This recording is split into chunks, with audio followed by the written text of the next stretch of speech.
A fantastic showing from Quincy Crew. Now they are 1-1 with Alliance. A fantastic series. I'm always happy to see 1-1s. Oh, so now you're not as satisfied with your correct prediction. Last time you were popping off. But No, this time, she's used to it now. She's used to it now at this point. Last time, I predicted by myself. All four of you, including ODPixel and Lacoste, predicted against me. That's why I had to pop off. Now it's a little bit more even, so now it's less of a another pop-off. day at the office for Sumi. Okay. She's just way too good at this way job. too good. Man. That's why. I mean, that's why we have three analysts here. Really, but this is the last time I go against the carry that has a better matchup, and against Sumi. Wise. From now on, she predicts first. But Medusa had a really good game. I've seen the same scenario versus Ursa so many times before as well, in which Medusa just takes over at a given point. You get that Skadi, and as an Ursa, you can't even approach her. They had enough control to stop Alliance from invading the triangle after their first successful attempt. First time they did it, they killed Medusa. They didn't take away the stacks, so Yawar still had them to recover, to farm up, and you couldn't see Alliance. They had the Ravage, right? They had the Ravage, but you couldn't see them taking that advantage every single time. Yeah, you could only use it for one thing. Are you going to use it for invading Ancients? Are you going to use it for a Roche fight? Are you going to use it for defending your own team fights whenever your own towers are under Or attack? you're just going to use it for the lols and it doesn't really do anything. Also happened. The cooldown dependency was always my issue with Tidehunter, but he was still very, very popular in the DPC.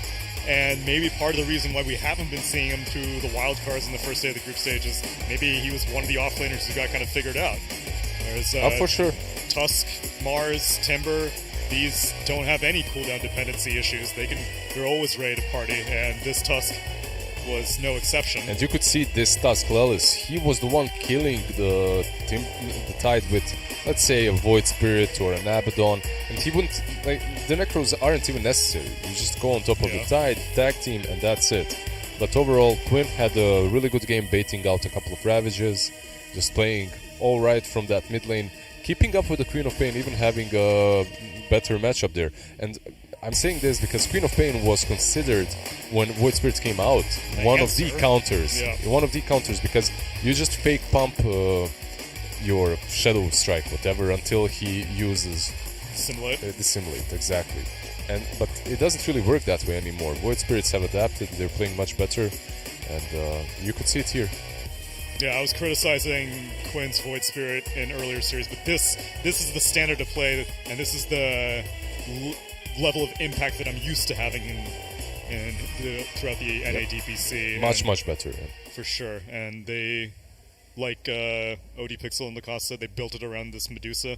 Excellent pick. Yeah, also the support duo coming from Alliance, I'm not impressed with. You have the Lion, okay, that's a nice, decent opener. Following it up with the Witch Doctor, however, feels a little bit off. On the other side, there was a Witch Doctor in this game? Yeah, on the other side you have Phoenix, who makes so much impact. Even when his egg dies, you have to... Paulson, by the way, played it really well. The triangle fight really impressed me, in which he jumps in with Phoenix. Yeah, he dies, but he applies Fire Spirits to every single hero, and it took them a while to kill that egg, which is why they had a couple of losses on the way back. So... Is there anything... So you were saying that you thought Ursa was still good. Does this cast any doubts on his capabilities? I still think that Ursa is a pretty solid carry. It's but not good, against Dusa. Not against Dusa, not against some matchups that are really weird for him. We've talked a lot about the heroes, but what about the players themselves? Who would you crown as the MVP for this match? Okay, so I was thinking about this one mainly because... Have we had a single 5-position MVP? Not that I think LOA particularly had a standout performance, but it's LOA, it's the Lord of Avernus playing Abaddon. I don't know why SVG changed his name, though. It's my favorite vector-based file format, but I want to give it to a 5-position for once. Can we give it to LOA? Let's give it to LOA. Yeah, that's what I'm talking about. SVG, LOA, OMG. No, OMG. MVP. MVP. There you go. 30 wards place. See, we have not seen that bar be filled up. We keep getting these off-laners. You will never see it filled up. You can always do better in the You can always place PGL more Productions eyes. Actually, no, you can be limited on wards. If Right, you buy they're them literally timer-based. off cooldown, you could theoretically max out the bar. Well, theoretically, are you really doing it the same tick the ward comes off cooldown? You should be. I Put it in my quick buy as soon as I see it. Even if you're spamming the tome it, gets priority number 1, ward gets priority number 2. even if you're spamming it, maybe it's not the same tick as the True. server. You know, you have It's some true. delay. Gotta deliver it. The only thing that I can see you being capable of is having all the kills from the game, right? Oh, that's true. 100% kill participation. 100% kill participation. That's the exactly. one thing that you can perfect, but Maybe we'll see a full bar. I hope so. Fantastic vision, fantastic games, and we couldn't do it without our lovely sponsors. Let's give a shout out to Tsunami. Take performance to the next level. They have a Tahoe Finch backpack that is designed for freedom of movement and maximum utility for gamers on the go. Follow Tsunami at Tsunami Travel to explore more about elevating life on the move. We will go to a quick break, but before that, we have an interview with Tsunami and Nico Baby. I'm here with Nico Baby of Team Alliance. Nico, thanks so much for joining me, and thanks so much for coming back to LAN Dota. I've been asking everyone this because I'm curious the different takes that people have. We're back on LAN. You're finally able to play teams from other regions. Is there any one that you're looking forward to playing against, or you don't really care? Well, we're mostly looking to play China. Okay. Because I think the clash between regions is going to be exciting. And we look to play China the most, I would say. And within Europe, I'll be honest, I think you guys exceeded expectations. Second place and only losing to Secret Enigma, I believe. It was definitely above and beyond, I think, given the trajectory that we've seen from Alliance. I was curious that you've played with this roster for a fair amount of time. Do you feel like you've had to change your carry playstyle to learn and adapt? Has S4 been like teaching you lessons, or is it more just everyone's playing together as a whole team? It's more about discipline, I would say. Like with the previous squad, we were a bit more like all around the place, and we would do these random dives and plays. Where with Gustav, S4, right now we're like more disciplined, and when the game is going good, we don't have to do all these extra diving and like random moves to win the games. We just play disciplined Dota, and that's our style right now. Okay, and you're able to do disciplined Dota even without F&G being physically there. Is this the first time that you guys have actually played with F&G in the same room? Yeah, this is the first time that we meet them in general. Does it live up to the expectations? Was it awkward at first? No, like we kind of got a good bond, even though it's online. It's been like, I don't know, half a year, 1 year. Yeah. I don't really know how much time, but I think we got a good bond with them. And like the personalities within the team don't clash with each other. So it's going very well right now.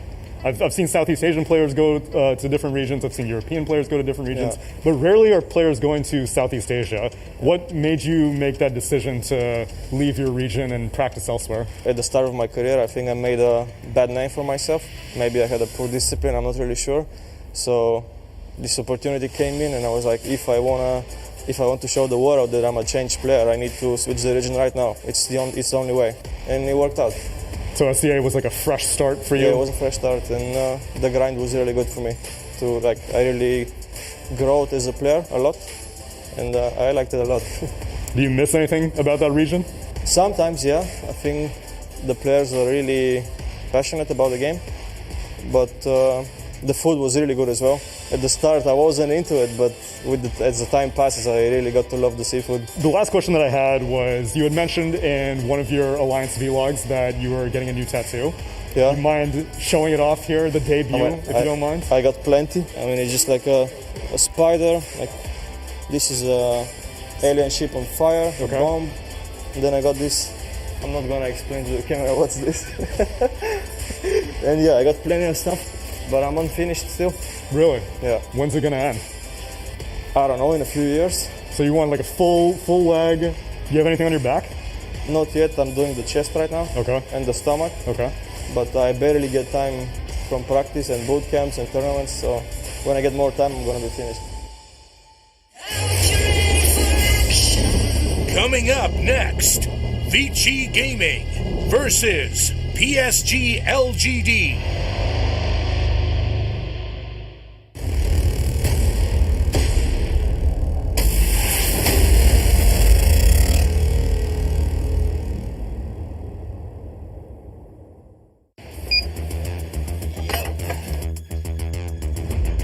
That's RTC, Abu Dhabi.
Presented by PGL. We've switched up the panel just a little bit, so joining me for this series, it will be Gods and Tsunami.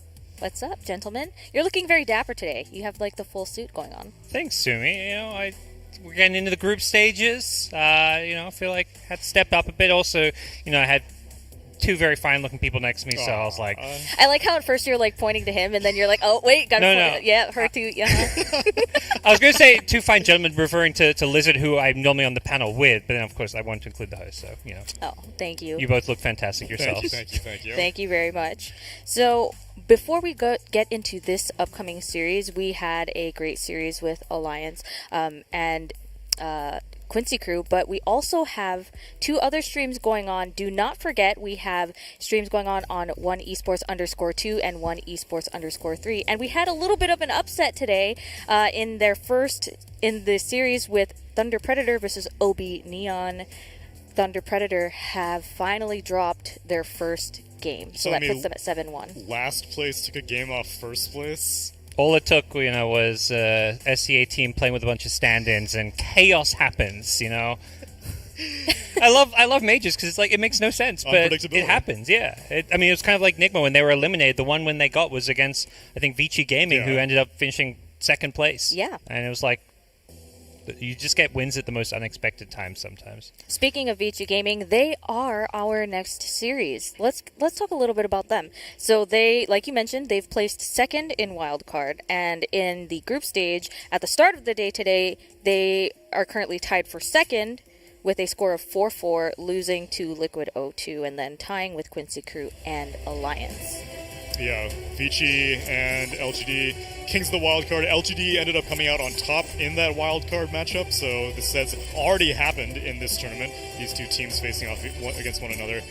I don't feel confident necessarily saying that LGD is better though, because in both those games, what's the 100% hero that we've been talking a lot about, Gods? Good old IO. Good old Carry IO. Carry IO specifically. Actually, I don't love him. It's kind of boring to watch. I thought you were talking about Terrorblade, because Terrorblade, I think Terrorblade's like 100%. Yeah.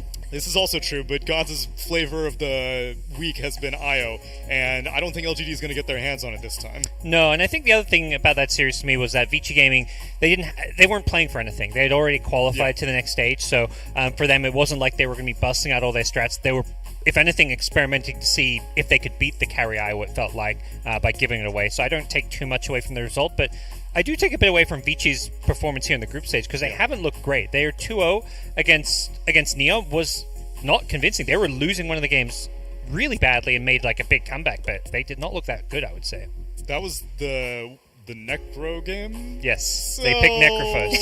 I don't know what the deal is, but cut some of that up, Vici. No Necro. Let's talk a little bit about their opponents, PSG.LGD. We mentioned already that they took first place in wildcard.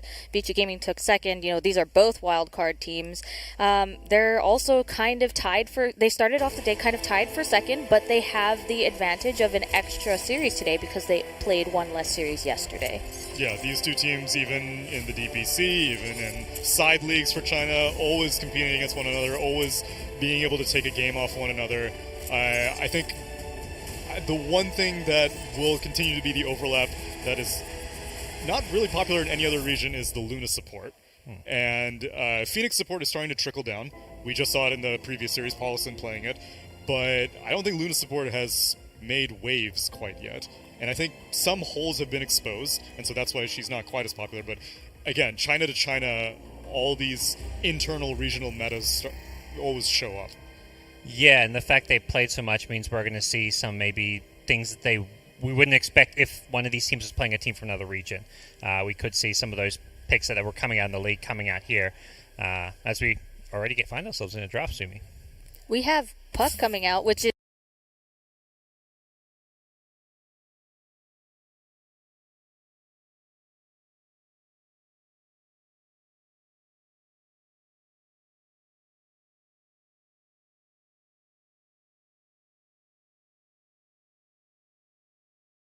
VG Gaming's turn to PSG.LGD's turn to when you don't have that 4 position that counters you. Yeah, and I think they probably also expected Vici to go for this Tusk because Xingqiu's Tusk continues to get denied or banned or targeted or whatever. And so, yeah, despite the fact that Puck is starting to lose some of the luster, I think still it's generally always consistent. You don't have to deal with Orbit Spirit. It forces your opponents to pick something that has some kind of lockdown or catch, which immediately Vici Gaming do with their second pick. They get the Void Spirit, which I just assume is going to be... That's probably our mid-matchup right there. Puck versus Void Spirit between the two mid laners. Where else would Void Spirit go if not middle? Because I've heard that Puck can go a bunch of places, including 5, but... What about Void Spirit? Can offlane, but I'd say more... It's usually 4 Europe. Position is where it's flex. At least that's where I've seen an NA. That one has completely fallen off in other regions. Okay. I never see Void 4, which I used to like a lot, because I think the Yule's build in general has kind of fallen off a little bit. I don't see it as high priority as it once was, and 4-position cheap initiation with Void Spirit Yules was great. But yeah, Eastern Europe would play it a lot on offlane, and China, I think I really don't see it mid. And I will say, we talk about some of these heroes being really valued because they flex Puck. End of the day, how many times has Puck been flexed this tournament? Because I can't think of a single game. Yeah, and it's been only for Mickey and Liquid. They'll send it safe lane versus mid lane on occasion. Have they done that? I mean, they do, but I feel like I haven't even seen that at this tournament. And we've had 20, 30 Puck picks, and it's just a mid laner. I think we and we need to start talking about this hero basically as a mid laner. Yeah, there's that slight potential to flex, but usually you flex heroes when there's a counter for them. It's like, okay, they countered a Puck, so we need to delegate to a support role. Puck doesn't have counters, so most teams are just running at mid because that's where it shines. Yeah, most I'm seeing the flex between like Enigma. We're seeing 3, 4, 5 Enigma. Yep. Tusk 3, 4, 5 or 3, 4 Tusk. Not really so much like the mid and the safe lane. So Troll Warlord has been picked kind of a lot in China. Is that like a regional thing? Yep. Like only a couple picks here or there from the other regions, but definitely it has been basically the go-to carry, it feels like, in China, particularly between these two teams, so I think you can throw Aster in there as well. The other go-to would have been Terrorblade. That gets banned out. Yeah, that feels like more like the new emerging carry, whereas Troll has been like the staple throughout the DPC League.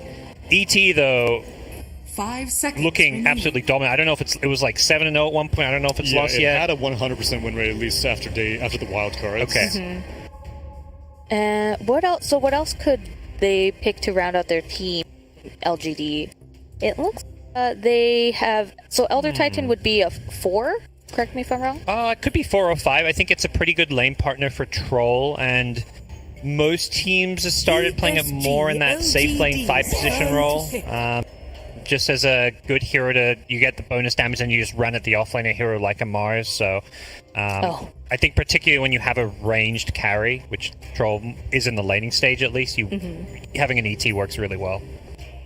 Yeah, I'm expecting it to be 5, and I'm surprised that Mars manages to make it through the bans and all the way to the second phase. That is not have seen these two in wildcards.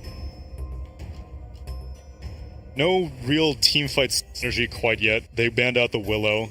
Phoenix is banned out first phase by LGD. As it should be. As it should be, for sure. I don't know. Who could they pick? Who do you think they're gonna pick? Let's see. Team fight oriented. I mean, I always like heroes that can break Dream Coil whenever you Puck. Like that's what we saw Liquid doing when they would just get Tinies and Earth Spirits and things. Dark Willow getting banned is partly because of that.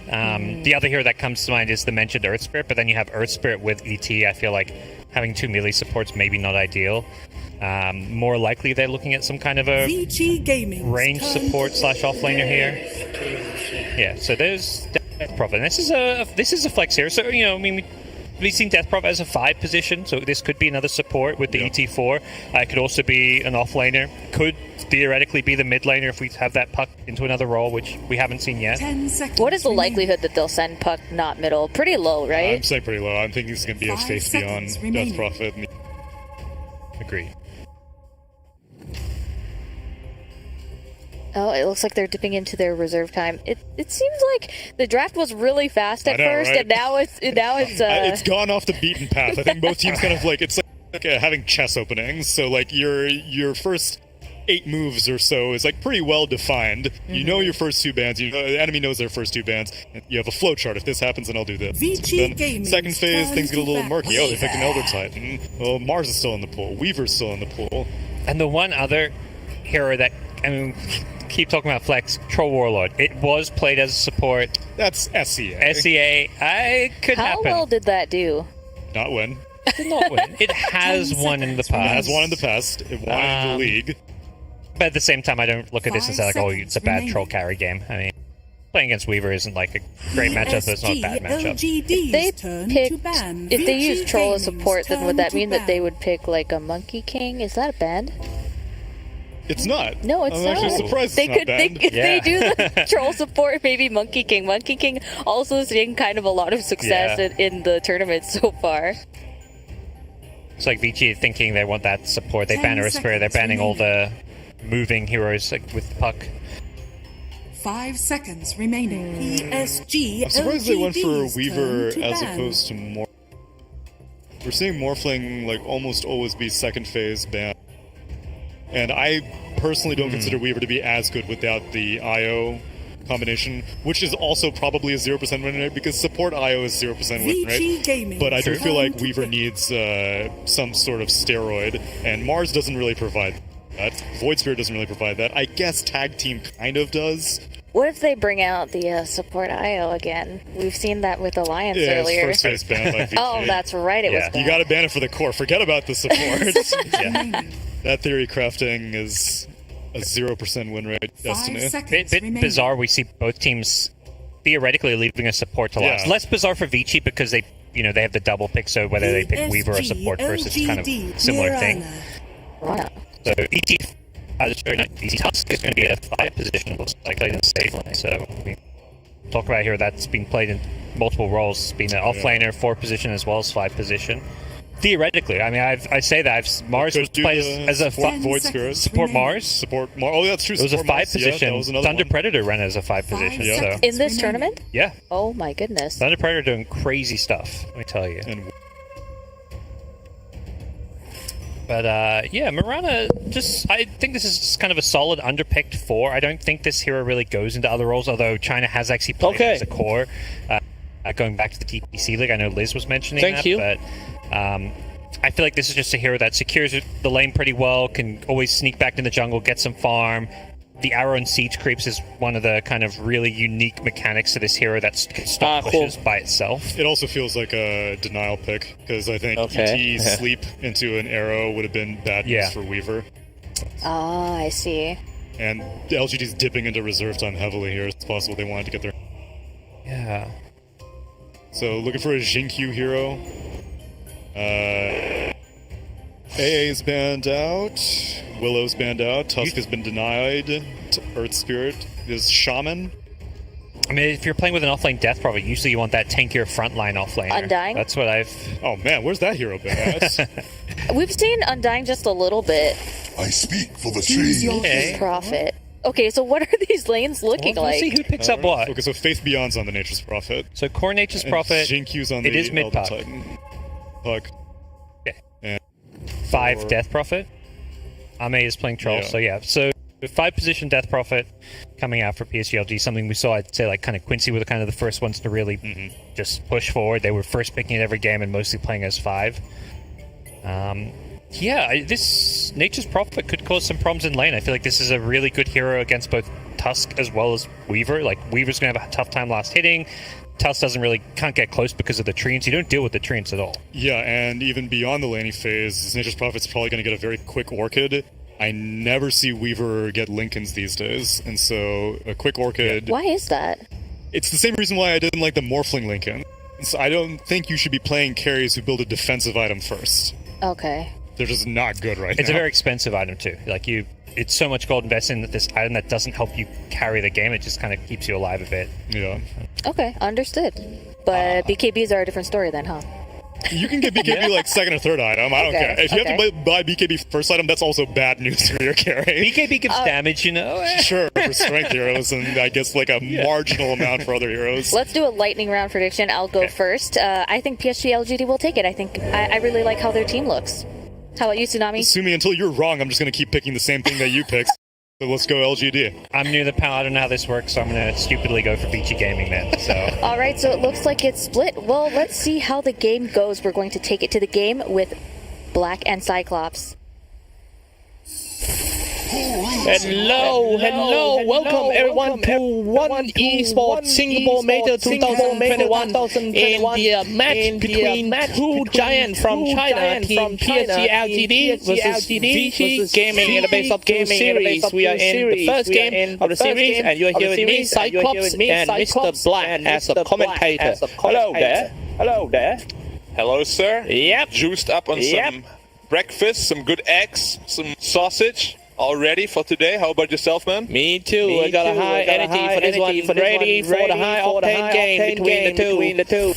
Помню, вот что именно банили против Вичи. 真的有点像5号位谜团，他就是。They're looking for a first blood here, but PSG.LGD looking like they kind of studied VG's movements in the early game, avoiding them perfectly. And nothing will happen from that spot. Yeah, do you remember the yesterday game that we cast Neon versus Quincy Crew? the crew. Then we jump into the intro. 5v5. Right from the start. I mean, Chinese teams are usually a little more conservative, more safe. They try to... Oh, look at that. Look at the treants trying to kill the couriers, but... Oh. Mars? He got into the end zone. Come on, one hit. Okay. Nice bait. That was almost touchdown. I've not seen that before, actually. Like, usually a Monkey King can do it. I've not seen it with a Prophet before. Very interesting little cute play there. Yeah. All right. Well, this is not going to be a... Nice bait. That was almost touchdown. I've not seen that before, actually. Like, usually a Monkey King can do it. I've not seen it with a Prophet before. Very interesting little cute play there. Yeah. All right. Yeah. Well, this is not. Careful here. This is not. Both of them. Yeah. Little Arme. Getting first blooded. Name a more iconic duo. Talking about the heroes. I'm surprised that PSG.LGD coming into the Dead Pro support. Actually, Fake and Vicky having a good win rate on going for Dead Pro as the offlane. 100% win rate out 3 games that he played in this tournament so far. Yeah, it's just for the laning because Weaver is really good against Dead Prophet in the lane, and Nature's Prophet and Pern counters Weaver in the lane. So that's just why they swapped it up. We saw DP5 yesterday doing quite well, so should be fine. Yeah. Be fine indeed. Yeah, one interesting thing is VG Gaming steals Shinkyu Tusk and now played by Divine. But the thing is, Divine doesn't have that many games on in this tournament. Well, do you think that's going to be a problem? Stealing enemy heroes, but you are not playing that many games. I'm sure every support player at this level, they need to know how to play Phoenix perfectly and Tusk because they are multi-positional heroes. So I'm sure, even though he hasn't played it on official games, they practice it a lot. Or, as I said it, he missed his ice shards. Maybe not. All right. We'll see. That a little bit warm up for Divine. Definitely, he's going to come back. This one, hey, Fairy Fire. Oh. No. What about the matchup? This Puck versus Voice Spirit. It seems to be a cool lane for Voice Spirit. Harassing and live. Usually, Voice Spirit wins that lane. But then come late game, it's very tough for Voice Spirit to play. Once you're coiled, all your defensive tools are disabled. So Puck is considered a hard counter to the Void Spirit Arrow again, but no follow-up damage this time. Arme. Not a good start for him, but however, he seems to come back a bit with 13 last hit and 69. Oh, Arme! Trouble here. Might be able to trap somebody down in the tree line. He's only 11, trying to force. 对，非常不好的。所以看到有些帕克，哇，漂亮啊！歪队这里。Задержка мне вообще показала, что он выжил там на секунду. Ну, что не долетел, каким-то краешком достал. Все-таки долетает. Well done there by them. And you can already see in the CS, they're winning 2 out of 3 lanes right now. The side lanes are going very well for PSG. Yeah, this one small fact about Innocence on Dead Prophet is actually his first game playing Dead Prophet at 5. Normally he went for another 5, and look at this one first. Something gets locked down in the right shot. Every Titan saving the target, saving his teammates with the Echo Stomp. Nothing gonna happen. Prophet actually has quite high armor, so Husk Weaver is a strong lane. Oh, Puck getting a grass down, but it should be fine. 20 seconds until the next rune. Whoever gets that one is gonna be in a very good shape here. Yep, supports need to move. That means we will see the movement from the support right here. Securing the rune is 10 seconds to go. It's time for another fight. It should be a 2v2 fight. Tat is moving in at the rune spot. Also, Elder Titan is here too. Shinkill. 50-50. Void Spirit wins it. Yep, sometimes you're blessed by Gaben. Other times you are not. True. It always feels really bad to, have this happen to you. Maybe lose a lane because it's unlucky. It's not a good feeling. Talking about the draft a little bit, in the first 4 heroes that has been picked from both sides, it's all comfortable hero for Team PSG.LGD and also VG Gaming. That's the reason why. Wait, that's the reason why. Spears of Mars dealing a little bit of damage to Innocent. Rana trying to shoot, but just not enough. He was forced away by the whirling axe. Okay. I was talking about that. There's no healing self left. Careful, one leap, one arrow left. Oh.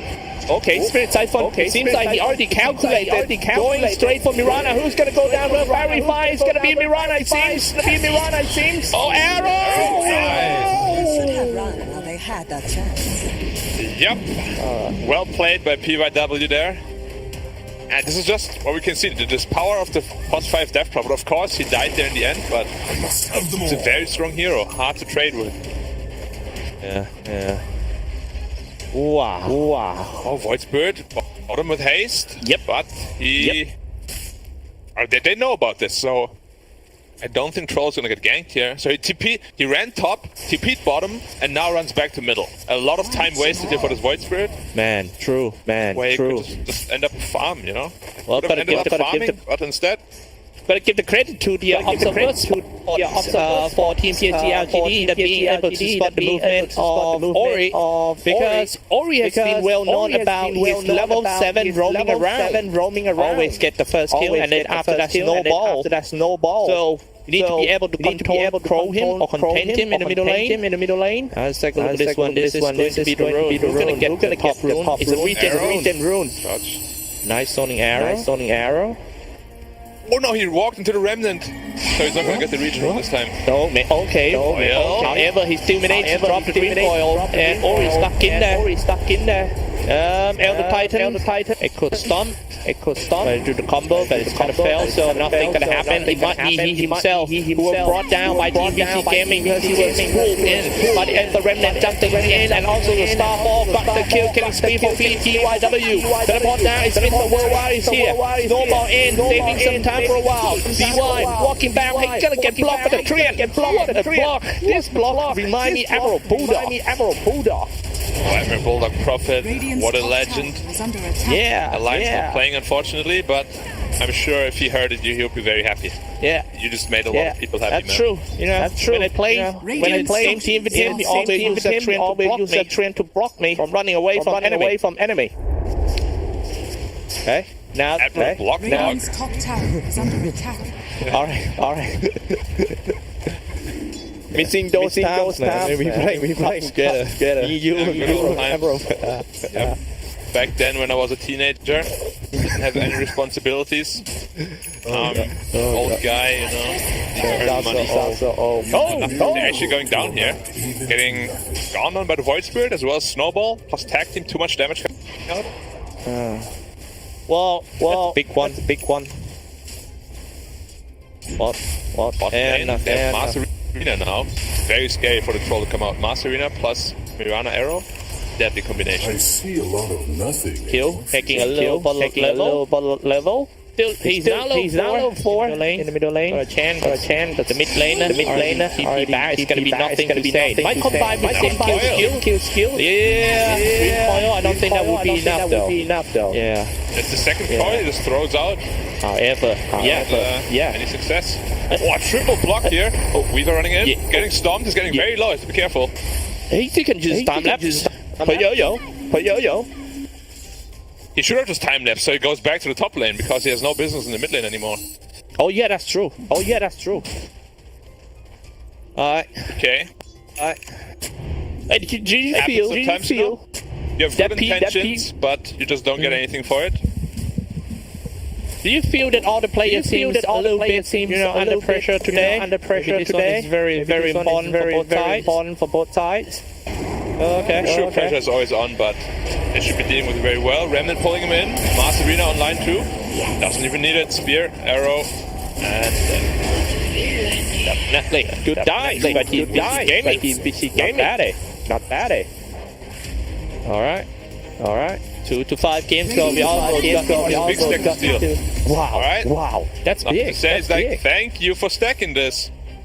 I appreciate it, guys. Top lane. Player, you're level 7. You're level 7. Quiet. A little bit quiet. Teleport here and there a few times. But most of the time, to stay lane level 8 seconds place in terms of network.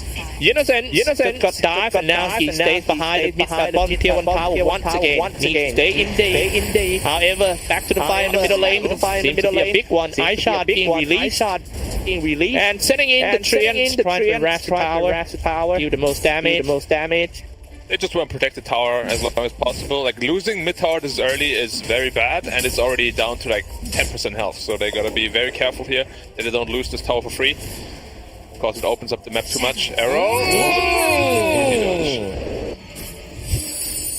Long range. That was Arena, so careful of puck here. Yep, you might get caught. Okay.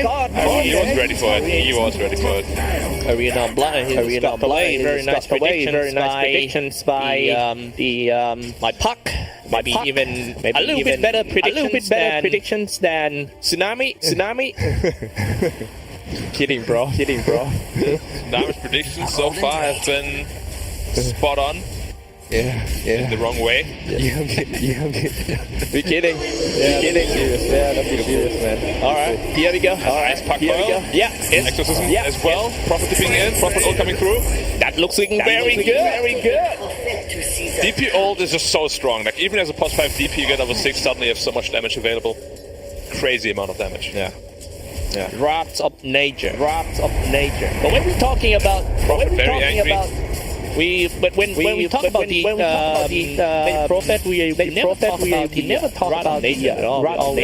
We always think about him. We always about the global person, also the tree and stuff. But kind of forget that his ultimate is kind of powerful too. Yeah, it's like a global finger of death. It's as soon as he reaches level 6, it's very potent. A lot of damage coming out from it. Actually, with this Veil picked up on puck, enabling his other spell casters quite a bit. Cool. Yeah. PSG never played against Piranha before this tournament, and this is scary PSG because they always lose to the surprise hero, like unusual, the out-of-meta heroes. They're doing great when they're playing against the meta heroes, maybe because of they are a team that have very high discipline. Look at this shot first, snowball in and follow up with an arrow. Seems to be an easy kill for VC Gaming. Yeah, I mean, Mirana is not the most picked +4 right now, but he was during the league. Like, a lot of people prioritized it, so I'm sure they're very used to playing against it. And it's a risky +4 though. Like, it's not a secure stun. It's a skill shot. Your ultimate is very nice. You deal some magic damage, but I said you don't have this guaranteed disable, which is usually what you want from your +4 hero. Shadows take us. Yeah. Mirana ult again. And I also got y'all. I think they see army. Wait, need to retreat back. Showing some access. Yeah, Troll is very good at throwing axes. Not a rolling axe, farming in the golden triangle. They need to be safe in this area. This one is very important. All the support need to move in, make sure you have optimal all the time. And definitely need to defend top tier tower. I mean, if VC Gaming wants to get this tower, they need to trade into the live, and maybe that's what PSG.LGD about to do. The rest of team PSG.LGD cut them all down, and they are ready to fight. Go in with a snowball here, setting up arena of blood. All of them stuck in there and stuck in a wall. Mars, spear of Mars, an ice shot, however, turn on the exorcism. That's it. The exorcism from the support, and that's still dealing with these damage. I kind of like this innocent DP, position 5, forcing Team VC Gaming to fall back, or looking to rejoin the fight again. He's trying to fight the angle, he's on the right side, but Team PSG.LGD looking to get out the battlefield as soon as possible. Yeah, it's DP +5 just dealing so much damage. You can see it here in the fight recap. He's dealing almost all the damage. As a +5 hero, getting 4 Spirit Siphons out, Exorcism, it's like DP right now is in a crazy good spot. Like, that hero is just very strong. He tanked so much too. He got arena'd, he got uppercutted. They were all focusing him, but he just didn't die. He's too tanky with those 2 fluffy heads and the magic wand. 4 Spirit Siphons, sitting at 1400 health.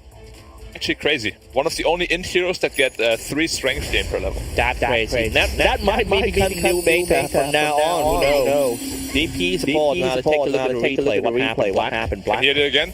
Like, we get a good puck curl out, good storm, good ET ult, but look at the Death Prophet. It's getting very low, spirit siphoning on everybody, and just stays alive very, very closely. Look at this. Just on like 200 health the entire time, but it's just killing everybody while doing so. Wow. Man, that's crazy. That's crazy. And you don't even waste a spot on the... Crazy. One of the only int heroes that get 3 strength gain per level. That's crazy. That might become new meta from now on. Who knows? DP support. Now take a look at the replay. What happened? Black. So much too. He got arena. He got uppercutted. They were all focusing him, but he just didn't die. He's too tanky with those 2 fluffy heads and the magic wand. 4 spirit siphons. Sitting at 1400 health. Actually crazy. One of the only int heroes that get 3 strength gain per level. That's crazy. That might become new meta from now on. Who knows? DP support. Now let's take a look at the replay. What happened? Black. Here it again. Like, we get a good puck curl out, good storm, good ET ult, but look at the Death Prophet. It's getting very low, spirit siphoning on everybody, and just stays alive very, very closely. Look at this. Just on like 200 health the entire time, but it's just killing everybody while doing so. Wow. Man, that's crazy. That's crazy. And you don't even waste a spot on the Pro 3. You still can have Pro 3 and a Danger Prophet, which is doing a job real fine. Teleport down here and there, ganking people, pushing tower with the treants. This is... I mean, it makes a lot of sense, right?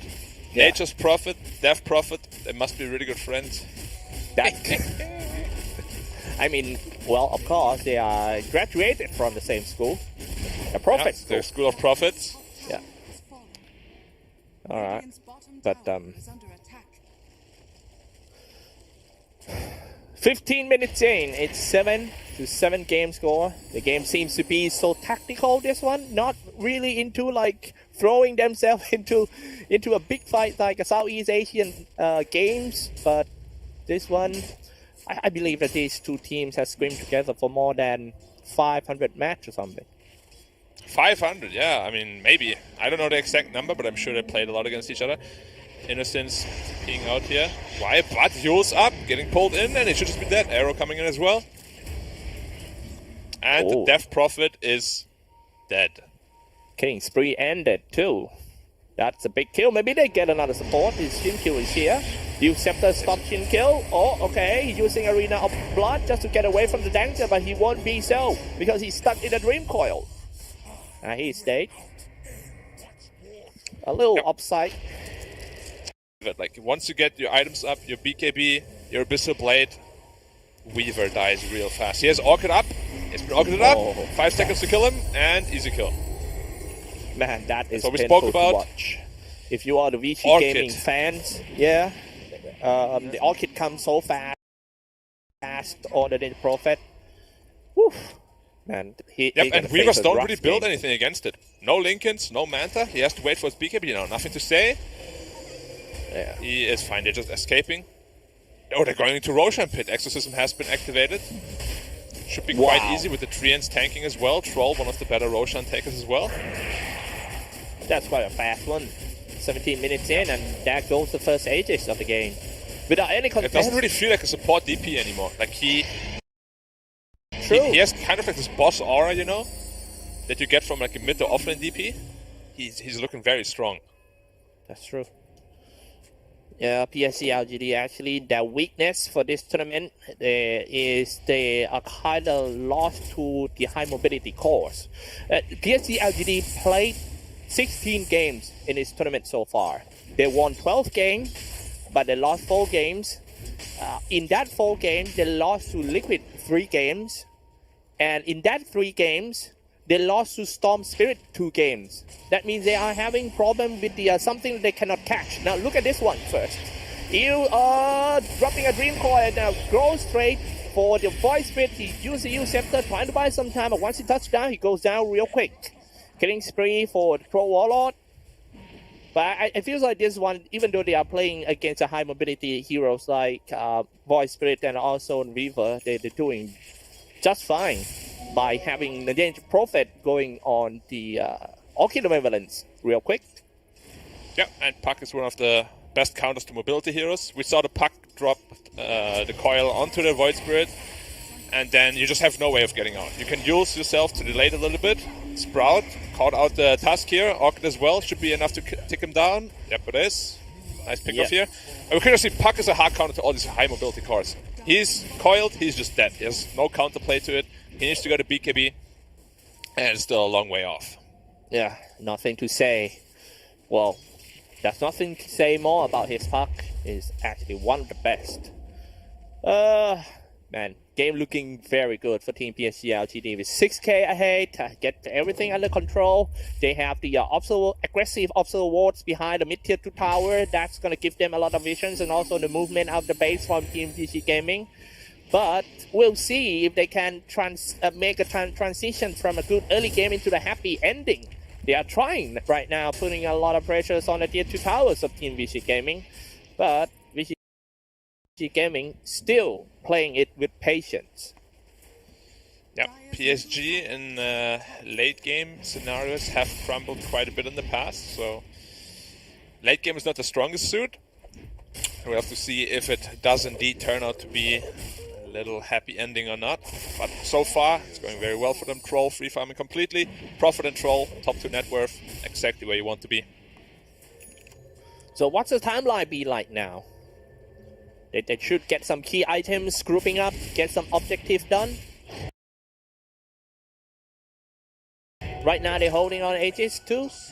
Maybe it's time to fight, right? Yeah, I mean, they're always very happy to fight. They have no exorcism right now, so maybe they're waiting for it. He actually popped it to farm jungle. Okay. I have not seen DP pop exorcism to farm jungle before. But, yeah, I guess they don't need him. Taking it to 2 tower top anyways. That's post minute 20 though, so no outpost will be taken, or rather the XP will still be granted to VG. Okay, now look at this one. This is going to be healed for sure. They start the fight with the actual step that goes in. They buy the support. That is the DP support if you just tune into the stream. And dropping a Dream Coil. About to go down for the Void. Only few hits away, but he's still actual steps away. So that means 0 damage for Team BC Gaming from now on. The damage dealer only fall back. And leaving the support die behind. Yeah. Wow, so close. I mean, it feels like the positioning of VC Gaming going into the team fight is still not 100% perfect. I mean, they lost this team fight despite DP using her ult to farm jungle. Like, DP didn't have ult, and they still lost. Like, it's just... At this point, they're not strong enough. They don't have damage.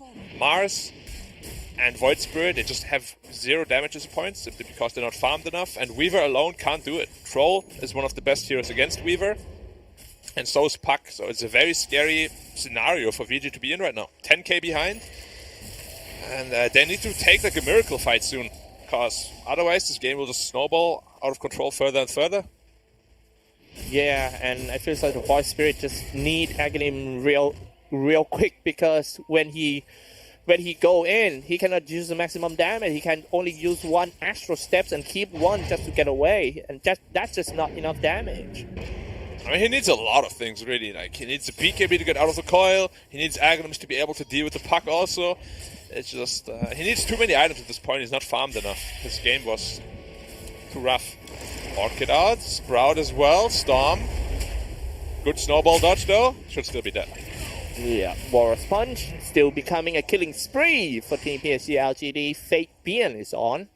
Alright, maybe it's time to push, but they already got the top tier 2 tower. Mid-tier 2 tower as well. They are running out tier 2 towers for Team VC Gaming. We're seeing nothing to say, do the trick again, where you have the whole Aeon disc purchased already, but you lock 1 component, and as soon as you get into danger, you unlock it. It's a very advanced play. Gonna keep that in mind. Gonna show my steps in my ranked game as well. Yeah, you can be like, yep, I learned that by watching PSG. Now that we run our ult up. Here we go with the Moonlight Shadow. Under the moonlight, they are looking to fight. However, they're not here. Oh, wait. On top lane, something gonna get attacked too. in danger. They strike on top. Spirit Siphon though. You see it too much? They're spending so much for support. That is position 5 Innocent VP right there. Need to spend the ultimate arena of blood just to kill it. A little bit overreacting over there, but well, he's so tanky. Yeah, he also used his ult, so if they didn't kill him there and like 2 or 3 seconds later, they might have died themselves. Like, the support DP is no joke. My goodness. He might be forced to use BKB here. Orchid is up. Orchid can? Okay, here we go with the Orchid. They got 5 seconds. Oh, time lapse and BKB on. Just using everything just to go back. Yeah, that's the saddest usage of a BKB. You have to use a 10 seconds BKB to run away. Feels bad, man. What now, Black? I mean, well, they seem to like having all the games under control. What's the winning condition from now on for Team PSG/LGD? What's the steps? I mean, PSG, they have better late game, so all they need to do is control the enemy and farm up. They can farm until they have 20, 30k gold lead. They are no rush to finish this game. It's on VG Gaming to really get something done. Like, they have been getting outplayed the past 10 minutes, out-farmed, and this troll is just getting too big. Once he has the Abyssal Blade, oh, he's just unstoppable. Like, they're probably just going to wait for the next Roshan and then try to end the game. Okay, that sounds good.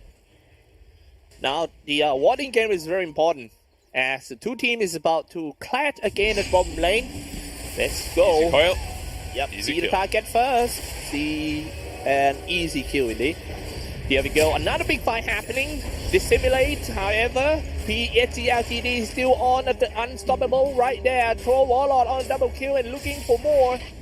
And for Yo-Yo get one back, the time lapse and turn on the BKB, try to go back home safely. He's sprouting though, he can't get out. Sprout. That's not looking No good. vision. Yo still got away. Mars moving in, trying to draw the attraction to himself and sacrifice his life for the position 1. That's what he gets. That's where he lay. 6 feet under. Or 9 feet. We still don't know. Oh, poor you has to be careful if he gets Orchid. There's no BKB. Yeah. But getting out of there quickly. Man, if they had Revelation there on the Weaver, he would have been dead. He was caught in the Sprout. But invisibility is invincibility. We all know it. Happens in every bracket. That's true. That's true. Ooh.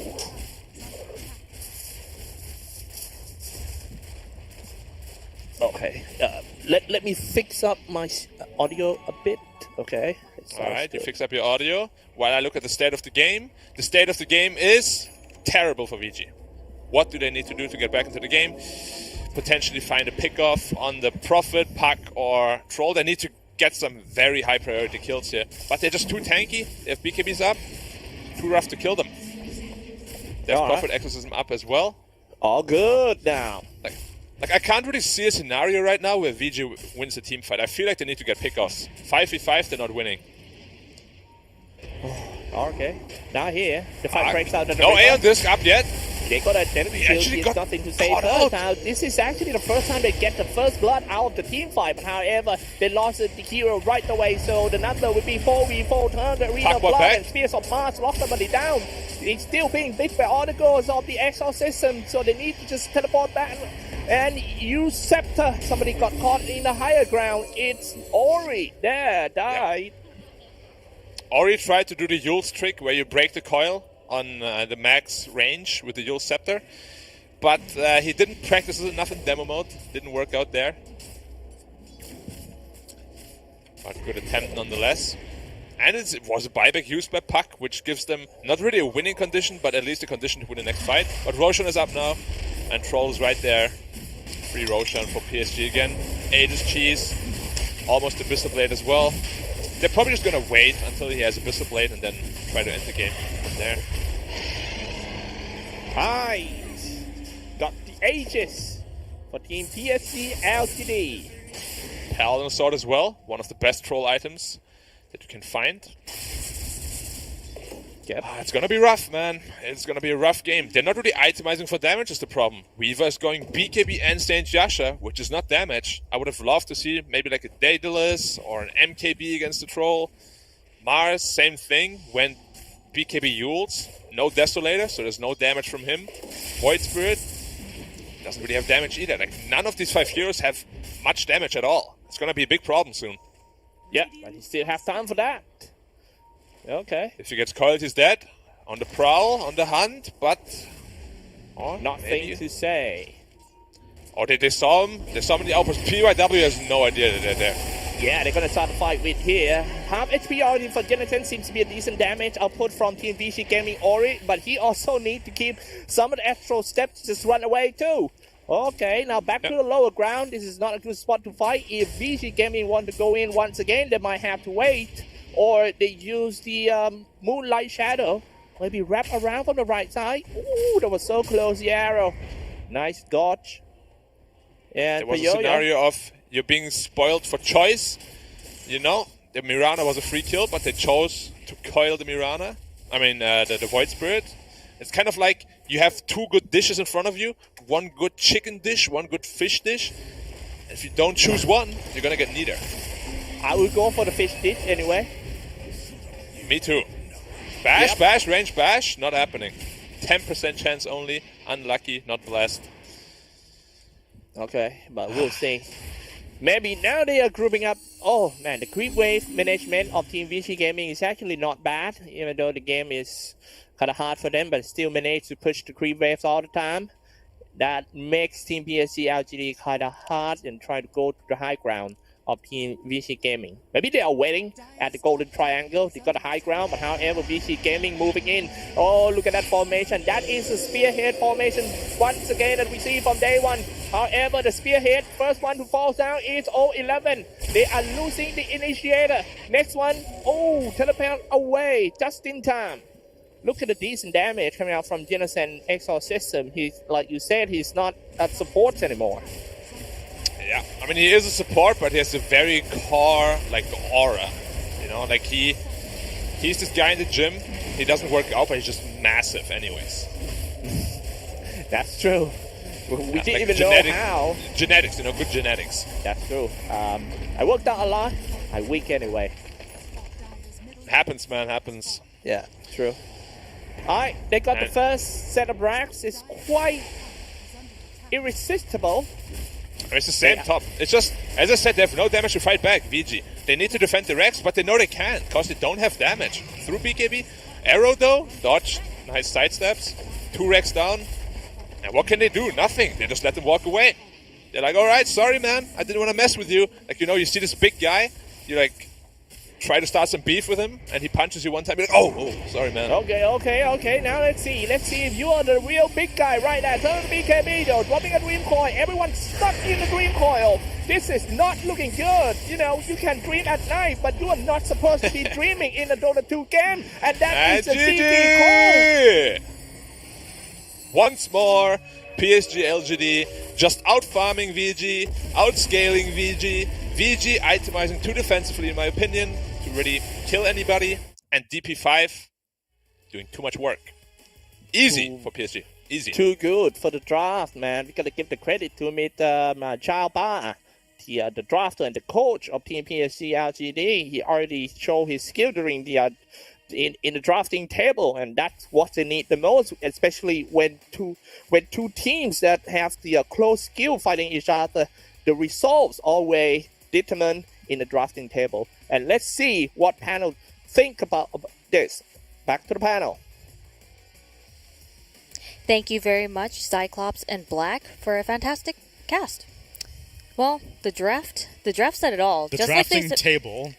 The drafting table. Please use the term that Cyclops has given to us. The drafting table determined all of that. Which I agree, actually. That Nature's Prophet last pick popped off early on. Weaver, I don't think, ever really got a foothold in the game as a result. They bought 100,000 bags of dust. Yeah, I know. They really did. Every single fight, they had him dusted. It was definitely, I think, a spot where there wasn't an answer. I mean, you mentioned the Nature's Prophet. The lane setup just allowed Ame to have the freest game as well, it felt like, and at no point did I really feel like VG ever any ways to get into it. Yeah, and I don't really see any other pick other than maybe not picking Weaver. It seemed preemptive to me. You were saying that, okay, so the Troll matchup it wasn't even like that high, super favorite for the Weaver either. I'm trying to figure out why they picked Weaver. Yeah, I don't know. I think just because they had the Tusk, like we've seen this Weaver with Tusk a few times. Just, there's some synergy with the tag team. It's just a range core to kind of lane with the Tusk, but it doesn't feel enough. And if anything, I feel like VG Gaming went away from that big teamfight wombo combo that has brought them the most successes when they're just going all in. Mars, Phoenix, openers. I mean, Phoenix is banned, but I feel like they need to maybe go the direction that we saw Aster go, which is like, maybe go for like the first to Enigma or something. Just go all in on the teamfight. That's where VG Gaming looked their best. Yeah, this was all a little bit too hit and run for me, but still encouraged by the Tusk and LGD. I guess if you had to target one thing, maybe even the Elder Titan. Yeah, when they got that second phase to go with already a very scary teamfight with the. I mean, they had Puck Troll first phase, and then they get Death Prophet ET, who I think are two like first pick worthy heroes. Like I just feel like LGD got way too much in this draft, and just coming in, I think we all heavily favor their draft. Even if I stupidly predicted this. I got to the end, I was like, I forget which team picked which draft. Let's just say a random team. Just blindly go with Sumi. Still 100%. Yeah, exactly. I am 100% over the last 2 days. That's true, actually. Yeah, I'm only giving you credit for today, but day one of group stage, you were on the ball too. So I'm gonna just keep following your lead here. That means I have to pick last. But a fantastic game by LGD. They just consistently had a grasp of the entire game. Yep, I think they did a really good job of just playing very clean as well. Like they managed to, secure Roches, win these fights around the pit very. Tusk 5 bring nearly as much success as Death Prophet 5 does. Yeah, when Tusk is flexing, it's like it's support in the offlane support, and it's like 4 or 5. Occasionally, it's the 3 position, but it doesn't feel like there's no surprise factor to it. Whereas when you're flexing between being a mid and a 5 position, that's a big change up. Which I wish you and I did not get a chance yet to see Liquid's first game of this day 2 group stage, because apparently Insania had like an 11-0 and 15 end game score on Death Prophet, and I'm really curious what happened there. I saw Blitz tweeting he's like the new carry player or something. So I have so many questions, and so yet again, Death Prophet's prominence continues to shine here. Would you say DP was your MVP of the match? Ooh, MVP of the match. No, probably not DP. Support gets owned again. Perfect. Yeah, I gave it to LOA in the previous series. You can make a call this one. I would say Nature's Prophet. Okay. That's all right. Me. We have spoken. I don't know, production agreed. Oh, they do agree. Hey, nice. Maybe they agreed with you. They left it to the experts. I heard Faith Beyond in my ear. We were all on the same page on this one. Well, Faith Beyond, I just think he was the one who really put a lot of pressure on them in the lanes, the early game. Yeah. And he just utilized his hero, like, always able to push out lanes, but then TP to fights. I mean, it's Nature's Prophet things, but definitely impressive. Looked good. I don't think you targeted in a ban, but offlanes in general got targeted pretty heavily in this ban phase. That and Jinkyu's hero pool. I'm wondering, like, is LGD just the superior Chinese team now? Because it was their 2 IO core wins that I kind of was like, I don't really know if you can take credit for that. But then this one was just fair and square. They got beat. Of the 3 here in the group stage, they looked the strongest so far. Vici, they were 4-4. They kind of struggled a bit when they were playing against Neon. Aster has the stand-in, I think, which is just, it cripples them at least to a certain extent. IG still waits in the main stage. IG, damn scary. But I would say LGD should be going through into the upper bracket right now. They look very, very hot. LGD has been very consistent throughout the wild card. Coming into group stage, they look just as strong. We will have a lot more games to see if they'll continue that momentum. But first, let's give a shout out to DBS Bank. Want to win limited edition Dota 2 swag packs? Do you? I do. I do. Swag me up, fam. If you follow DBS Bank at DBSBANK on Instagram, you can look out for the giveaway. We'll be right back with more Dota 2 after this.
That last game was a pretty convincing win for PSG.LGD, but what can Vici Gaming do to really turn it around? I know that everybody talks about the draft, and how can they improve that? I thought you were going to be like, everyone talks about the draft, but that's irrelevant. No, I want to talk about put Weaver back in the oven. I think that hero... So let stew, cook a bit longer, and then pull it back out in the finals. Exactly. That's what I'm hearing. I thought you meant, like, cook the bug and eat it bug. or something. I wasn't sure what you were going with that. Weaver well done. Yeah, except not too well done. This is a little raw Weaver. Okay. It need more lamb sauce or whatever. Yeah, Quincy Crew's not playing. Otherwise, I could do it for some Quinn Hell's Kitchen streams right now. Okay. I thought you were about to do a Lanham or something. Oh, we said lamb sauce. I was like, Lanham sauce? That would have been good. Need some Lanham sauce? That would have been good. He knows how to make it work. He does know how to make it work. What else? What else did I not? What else did I? They gave away a lot. They gave away, I think, way too much, and they didn't draft to their strengths a bit. At least what that's are their what strengths? Let me see what Vici's strengths are. Big, wombo, combo, team fight. You can't just Phoenix. say Luna support for everything. Phoenix I want to see some Grimstroke. They banned out Phoenix. I want to see some Grimstroke. Okay, yeah. Good idea. Maybe Wraith King. Was Wraith King banned? I don't think it was I banned. don't think so. No. I'd like to see some Wraith King. Some Pango. Oh, Pango was I banned. want to see Terrorblade. Puyo Terrorblade. Terrorblade got banned second phase. Otherwise, I had my eyes on that. Okay. DY played Disruptor. That's interesting. That's something that we have not been seeing too much of. That's team fight. Sign me up. Sand King from Old 11, if he can't play Pango. Oh, alert! We have some news. Neon has beat Alliance 2-0. Is that correct? What? 1-0. 1-0. 1-0. Sorry. I mean, that's still what is going on? I thought Alliance was going to come in today and have a bounce back, especially that opening series when they, did all right. They traded games. They split. Yeah, they split, and that's against a pretty strong-looking Quincy crew. Sure. So I thought today was going to be Alliance's day, but... Neon. Maybe this is Neon's day. Neon's got 3 wins now.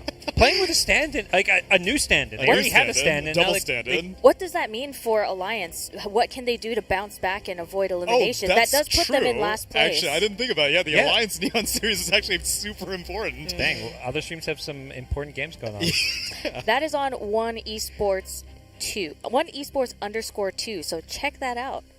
Alliance, they need to win some games. That's all I got. That's to answer your question. What can they? Especially they with the loss against Neon, that means a lot for their score, right? They are pretty screwed. But they had the most games today. Them and LGD have the most games today because they didn't play as much yesterday.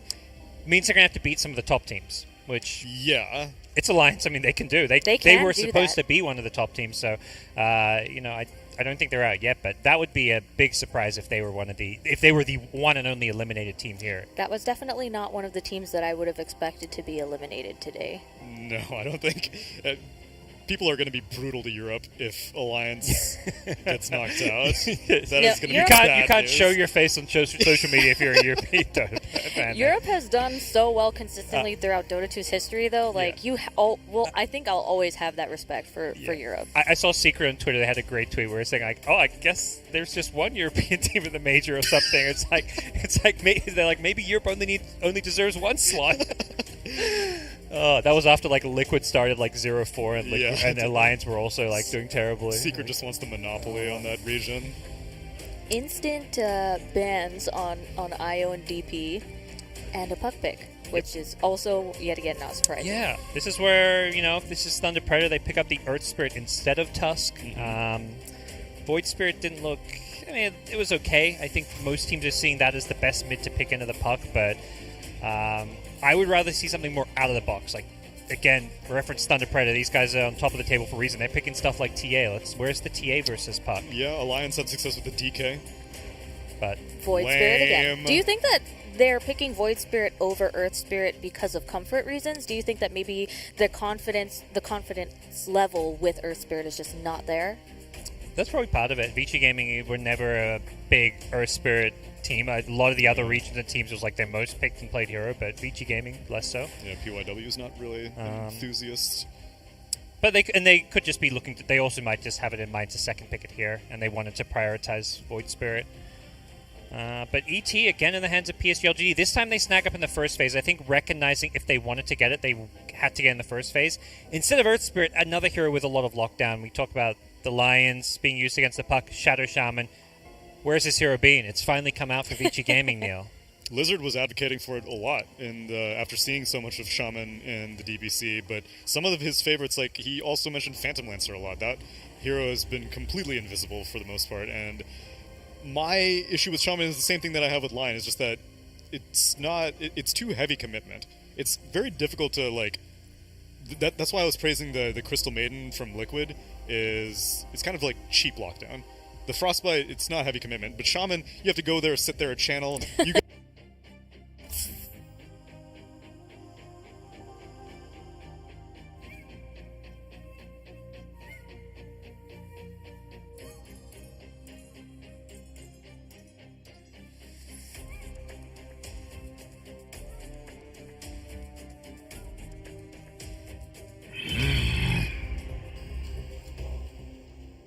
But even then, I don't know. But I haven't seen enough of it, so we'll see. Vici Gaming not wanting to let LGD have that troll. Think that's a smart move? I'd be more worried about Ame Monkey King. Gaming's turn to ban. Monkey King didn't even show up last game. I know, yeah. I'm surprised. And you have to probably worry about Terrorblade. Yeah. That's a lot of things to worry about. That is a lot of things to worry about. That's why I'm surprised Troll ends up topping the list. But maybe recency bias from the last game. They also got to start thinking, and I'd say almost worrying, what's the old 11 hero here? He's being targeted heavily with these bans. 4 targeted bans onto his offlane pool. It does feel like he's going to be put into a bit of a pinch as far as what to play. And you're kind of forced a certain direction when you have this Shadow Shaman as your 4 position. You need to play that kind of team fighting frontline beefy bruiser of an offlaner kind of hero. What about Pango? Pango's banned out. That would have been the first choice for me. He played Legion Commander. I wouldn't mind that against a puck. Having the duel. Yeah. It's very single target when you put like Shaman and Legion. Void Spirit doesn't feel like you've got much of that team fight going on. But Monkey King. There it is, Monkey King. They get it for themselves. I like that. TB still available. Morphling still available. Could be offlane Monkey even. If you were to put your eggs in all of your eggs in one basket based off of Terrorblade versus Monkey King, who would you pick and why? I like Monkey King just because I've seen more of him. Terrorblade has a really high win rate right now, but also is not picked as frequently as Monkey King. Monkey King's more all-purpose. TB seems more like a 4th or 5th pick where you're like, they have nothing to deal with illusions. I've banned out all these anti-illusion heroes. And you see like the enemy carry, you're got a good matchup like we've seen against Gyrocopter work well. Monkey King, you can shove that dude into any draft. He'll be useful. No, and I think that's where Vici Gaming's in this position where they kind of have to pick their carry first, and that's where you go for the Monkey King, is because you don't know what you're playing Monkey King into. No. It's kind of like the puck. It doesn't feel like the hero has terrible matchups. It's always an okay Monkey King game. I know that you mentioned the Willow last time, Tsunami, and now we get to see it. Yeah, and I know that this is something that Parker was praising a lot from Liquid, is like being able to break Dream Coil. We see Liquid do the Tiny, we see them do the Earth Spirit. I actually don't think I've seen Willow terrorizing a Dream Coil very often. No. But that's another cute one. And they pick up the TB. There's the TB. The 4th pick. Vici Gaming's turn. Maybe they see what's in the game. Not terrible answers for it. Like Shaman's all right when it gets as far as bringing some lockdown to the table. You can also, insta clear some illusions with Hex. Not that it's the best way to use it, but overall a good TB game, just not like the dream TB. So how do these teams round out their drafts? 10 seconds remaining. PSG.LGD looking for an offlane to go with the Willow, it looks like. I think both teams looking for their offlane heroes right now. Unless, the Monkey King flexes, which seems unlikely. Yeah, it seems unlikely. So for Vici Gaming, you're playing the TB now. I think you kind of look towards having some magic damage to go with the physical from the Monkey. Void Spirit brings some, but that's where Batrider gets banned out. It's a hero that can run over TB in lane. This is where in the past a Necro would be good. Whoa, let's calm down about that now. What do you think about Necrophos, Neil? I do not think about Necrophos. Nobody thinks about Necrophos. Except Vici. How about something a little bit more? How about Underlord? Okay. Underlord used to be quite popular against Terrorblade. Good. Decent against Puck, too. All the roots you're throwing around. Like, it can cause problems. Turn to ban. Oh, goodbye. So, never mind. Underlord's banned. Now, Neil. What do you think about Necrophos? I've been thinking about this hero. There's this one guy, Necrophos. I'm not sure if you heard of him. Big up-and-comer. Yeah. What else is this? Bloodseeker? 10 seconds. I feel like remaining. TB just happily gets ruptured and doesn't care about Alright, it. fine, Necrophos. I mean, I don't know. Necro with the shaman. Normally, again, talk about what you want with a shaman is a hero to stand in front, protect the shaman, and that's what Underlord and those more, melee heroes generally bring to the table. Yeah. You had Legion. I don't think Legion's enough damage. Who are Vici Gaming looking at banning? It looks like they went into reserve time thinking of this ban. Yeah, they probably already know what they want to pick, so they're going to use most of their time here on the ban, or at least they have a pretty good idea of what they want for their draft. Yeah, I don't think they need to really protect anything on their draft. They're just trying to make sure LGD don't get what they want. Yeah. And so, ban out Nightsucker, Prophet, that's a good respect ban. Faith Beyond was going to town in game 1. Who are they going to pick? Mars is available. No, it's banned. 10 seconds remaining. Pango is banned. Night Stalker is banned. 5 Beastmaster? seconds remaining. Oh, Beastmaster's there. Nature's Prophet is banned. The only thing is Beastmaster against Abaddon kind of sucks. But Venomancer. This is When all else fails, you pick Yeah, Venomancer last. it's like they have a melee carry. Let's chuck in some Venomancer. Yeah. This will slow the game down, delay until TB can kind of get farmed. It does irritate Monkey King a lot, though. 10 Yeah. seconds Not being able remaining. to jump into trees is a big nuisance even 5 after the laning seconds phase ends. remaining. It's just that I was soured on Veno after seeing the Quincy Alliance series. Lelis wasn't really able to get a whole lot done. It looks like Vici Gaming, maybe they don't really know how to respond You know to the who's a great Venomancer. pipe builder, right, Parker? Yeah, is Necrophos? Necrophos. I could see, I did not expect this here to be relevant, but I saw a Centaur in one of the other games. Centaur with Shaman used to be picked a lot. That was a common dual lane. The Stampede against the Veno slows is kind of nice, but Centaur's also kind of a dead hero. Yeah. Why? Oh, Alchemist. Oh. Okay. So how does that change Vici Gaming's composition? It's still an offlaner. It's just that instead of being that tanky frontliner, it's instead just going to accelerate Monkey King even faster by getting the Scepter, the old factory strategy. factory. The factory, this is that game. Yeah. And the only shortcoming is that, like Parker said, who is supposed to be the first person into a fight? It has to be Void Spirit now, right? Mm-hmm. Really does. And he has to deal with the Puck, he has to deal with the Willow, and this is all before Terrorblade comes online. So I don't really it's cute, but I don't think it's a gotcha alchemist. I think GD are prepared. I don't think they necessarily saw it coming, but I don't think it's a big deal for them. Yeah, it does seem like Vici are going to need to get that first Ag Scepter and get a big advantage, and then basically off they've got 2 really good Ags heroes with the Void Spirit as well. I like that. And then with that second Ags, the game needs to be won. They have to snowball. Who would you predict then? I think it's very hard to play the Alchemist draft, so I would go for PSG.LGDs. I think it's a bit easier to play. I didn't love the Veno pick, but I think the TB is just so well protected here. I completely echo your sentiments. I am very that Venomancer last pick has not done well this tournament, and I'm also wary of the Alchemist, so I will also go PSG.LGD. Tsunami. Put me on the Sumi train, PSG.LGD. I All told right. you until you lose. We are all in agreement for this match. Well, let's see how it plays out as we take our casters, Black and Cyclops. Welcome back to the One Esports Prepare Singapore for Major, battle. presented by PGL. Day 4, here with VG versus PSG.LGD. I am the cunning Black, and with me, the lovely and cute Cyclops. Nice one. I like that one. Yeah. Thank you. Thank you. Yeah, always. Oh, in my mom's eye. Okay. Yeah, of course. Our parents will always think we're cute. True. Oh. Do you like the draft so far? Let's come to the predictions real quick. Match. Well, let's see how it plays out as we take it to our casters, Black and Cyclops. Welcome back to the One Esports Singapore Major, presented by PGL. Day 4, here with VG versus PSG.LGD. I am the cunning Black, and with me, the lovely and cute Cyclops. Nice one. I like that one. Thank you. How does it feel to be cute? Yeah, always. always. Oh, Yeah, you in my like it, mom's right? eye. Okay. Yeah, of course. Our parents will always think we're cute. True. Oh.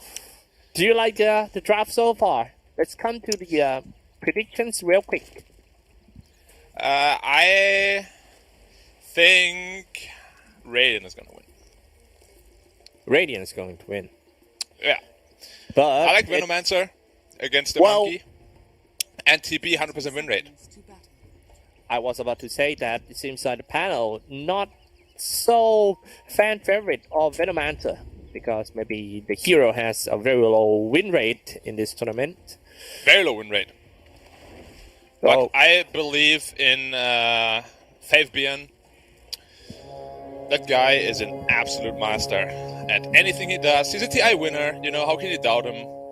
That's true. And that was my bad because the predictions, all panels chose PSG on this one. Maybe actually all of them did. Because the Terrorblade mostly. Like TB is just a very strong hero this patch. And they picked an Alchemist into it. It's gonna be it's quite a bit scary to be honest. Like the lane is not that easy for Alchemist. You'll have to see how it goes. But we have seen a lot of TBs beat Alchemist in this tournament alone. Yeah. I remember once heard that Venomancer is not a hero that it's good to play when you are behind. I mean, it's not good for behind games. Is that true? Yes, you need to be ahead quite far with Venomancer. Like, if you're ahead, it's almost impossible to bring him down. And if you're behind, he's just like free kill, pretty much. Still a walking feed. Yeah, no escape mechanisms and stuff. But double range against double melee top, it should be a very tough lane for Monkey King. Like, Venomancer should be doing very well here. And TB also should be doing very well. Mid lane, Puck against Void Spirit, we have seen it last game. Went quite well for the Puck. And just overall, I feel like the draft is favoring PSG quite a bit. Yeah, that's true. Try to agree with them with the analysis during the drafting table was quite sharp. And we'll see the execution if it's going to be in favor of Team PSG.LGD. Yeah, I mean, I don't know what I'm talking about. I'm just always saying what the panel says to look smart, you know. Well, they are. Yeah, they are smart, exactly. And I always okay. We are not the smartest here, but at least we're we're trying our best. Yep.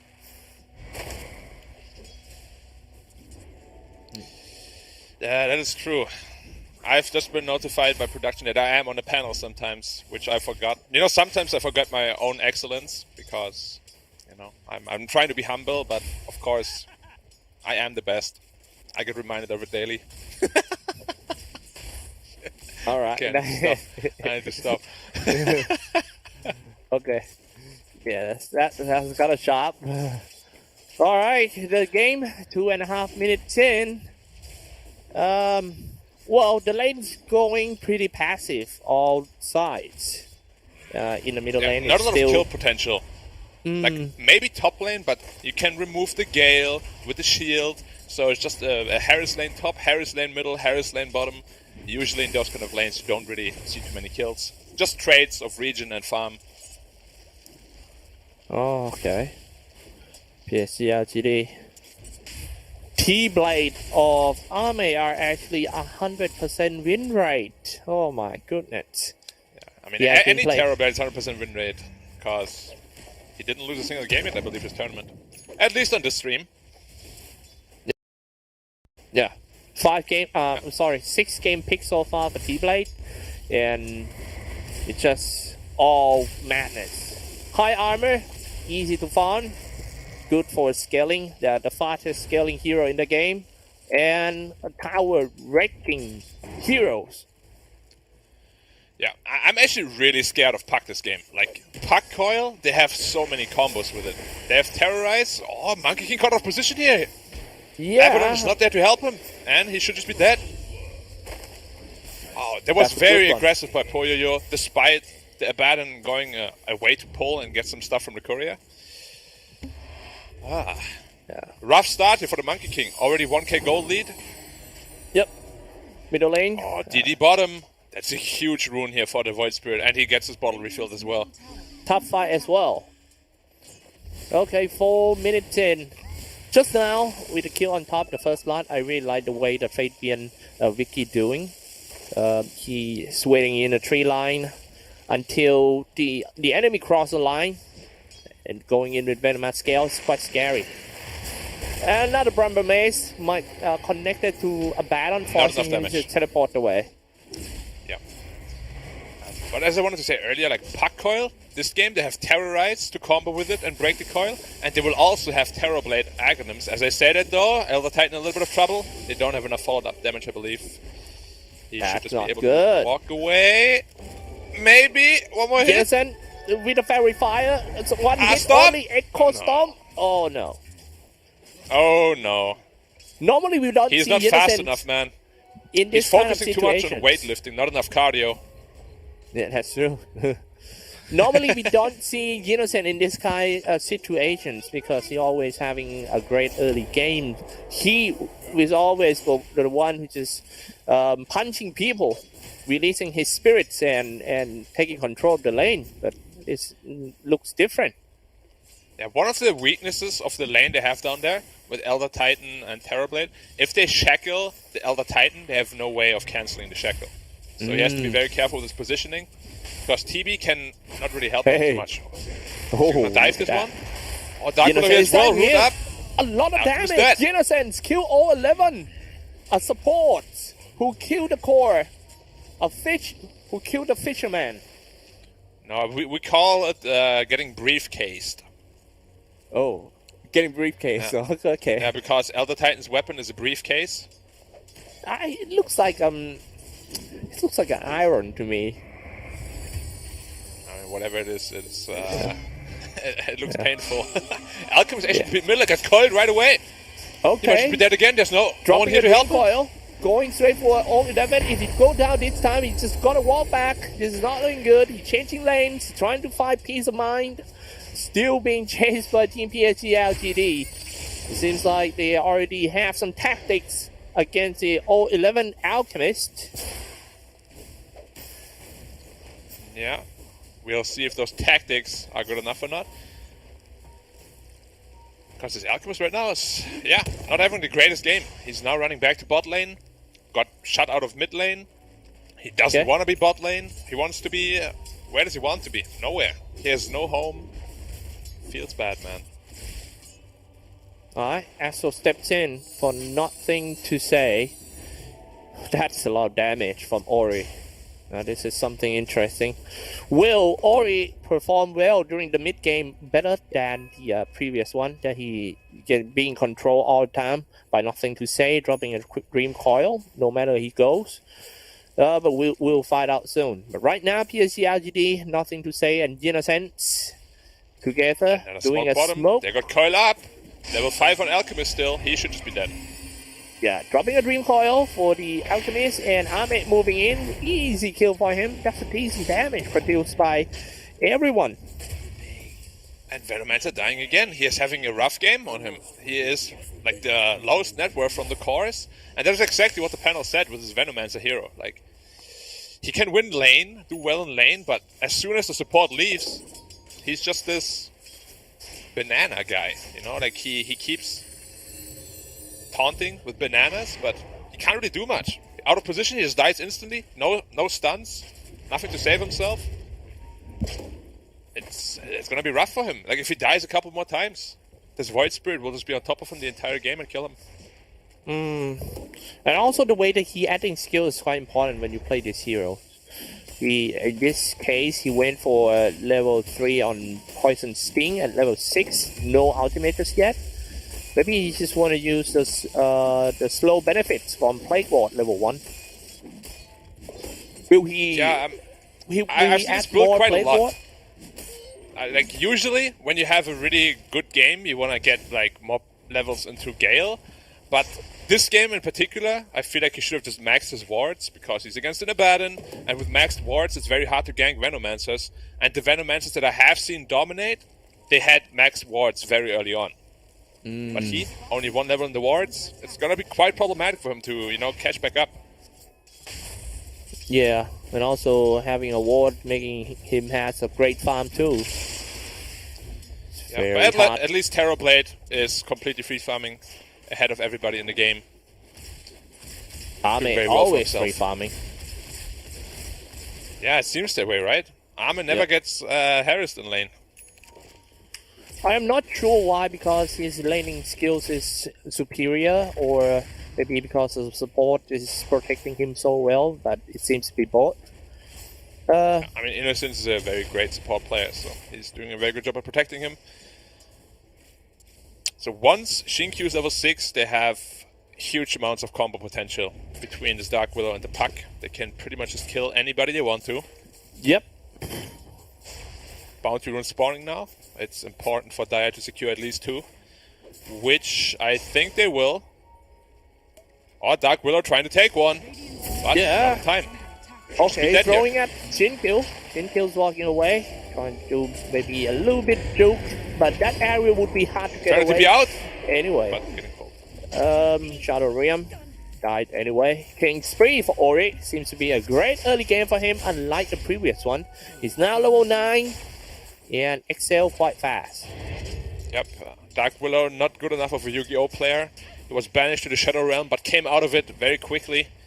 Not the teachings that Yugi tells you about. Yeah.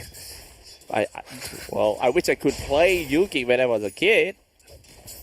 Yeah, me too. I was a big fan of the series. Yeah. Hey, Cyclops. What? You activated my trap card. Oh my god. We'll see that trap card soon. So, I watched that anime too. It's especially good when it comes to the English commentary for it. That's the exact what he said. Yeah, trying to dive the tower here, but no one there. Shadow Shaman wards will be dropped. Bottom tower should be going down momentarily, but they're trading for top tower, so it's just an even trade between the teams. I want to see who Alchemist gives the Aghanims to. Is it going to be Monkey King or Void Spirit? They're both very good Aghanims holders. I think it's going to be Void Spirit. It feels like Ori have a great game, and he could affect a lot more than Monkey King for now, while he's still farming for Monkey.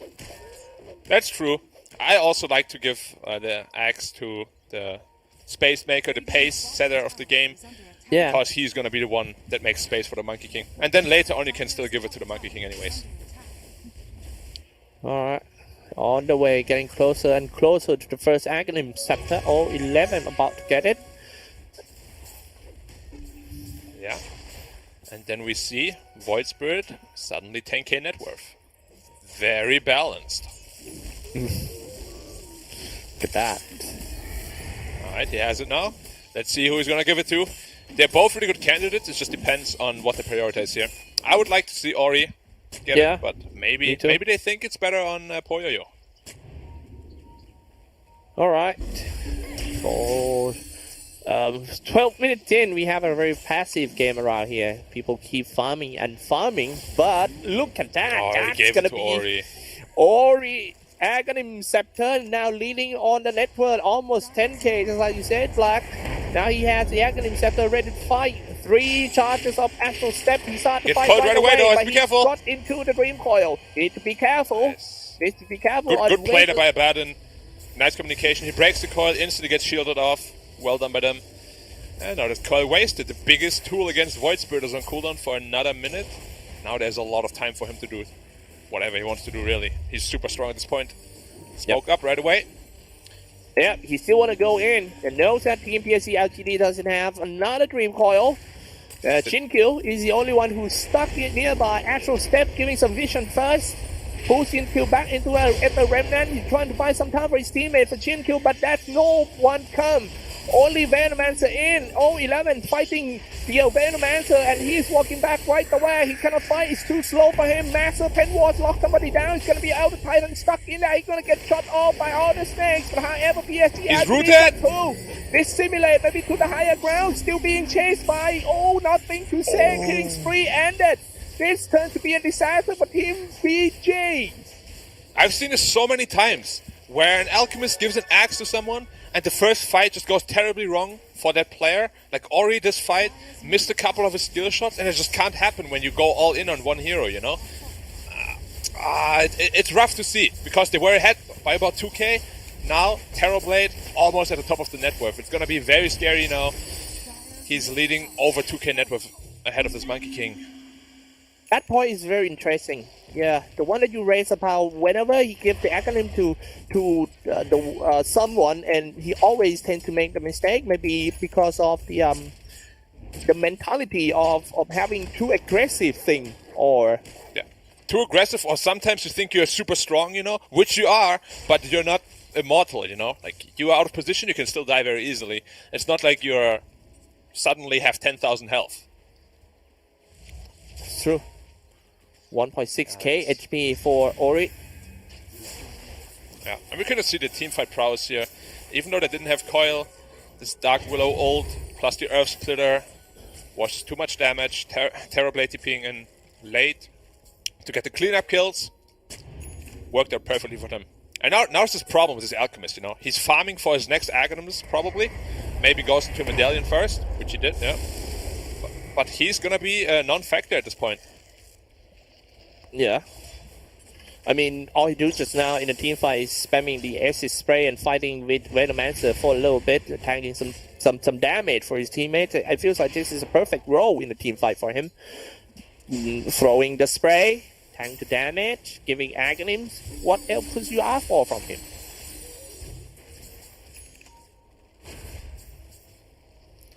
Back to the game is 15 minutes in, 6-4 game score. None action happenings down the river right here. Jensen, Echo Storm. Nice his dodge. Teammate moving in. Ame here too, and all ready to fight. Dropping a Dream Coil. Use Scepter, throwing in the Bramble Maze.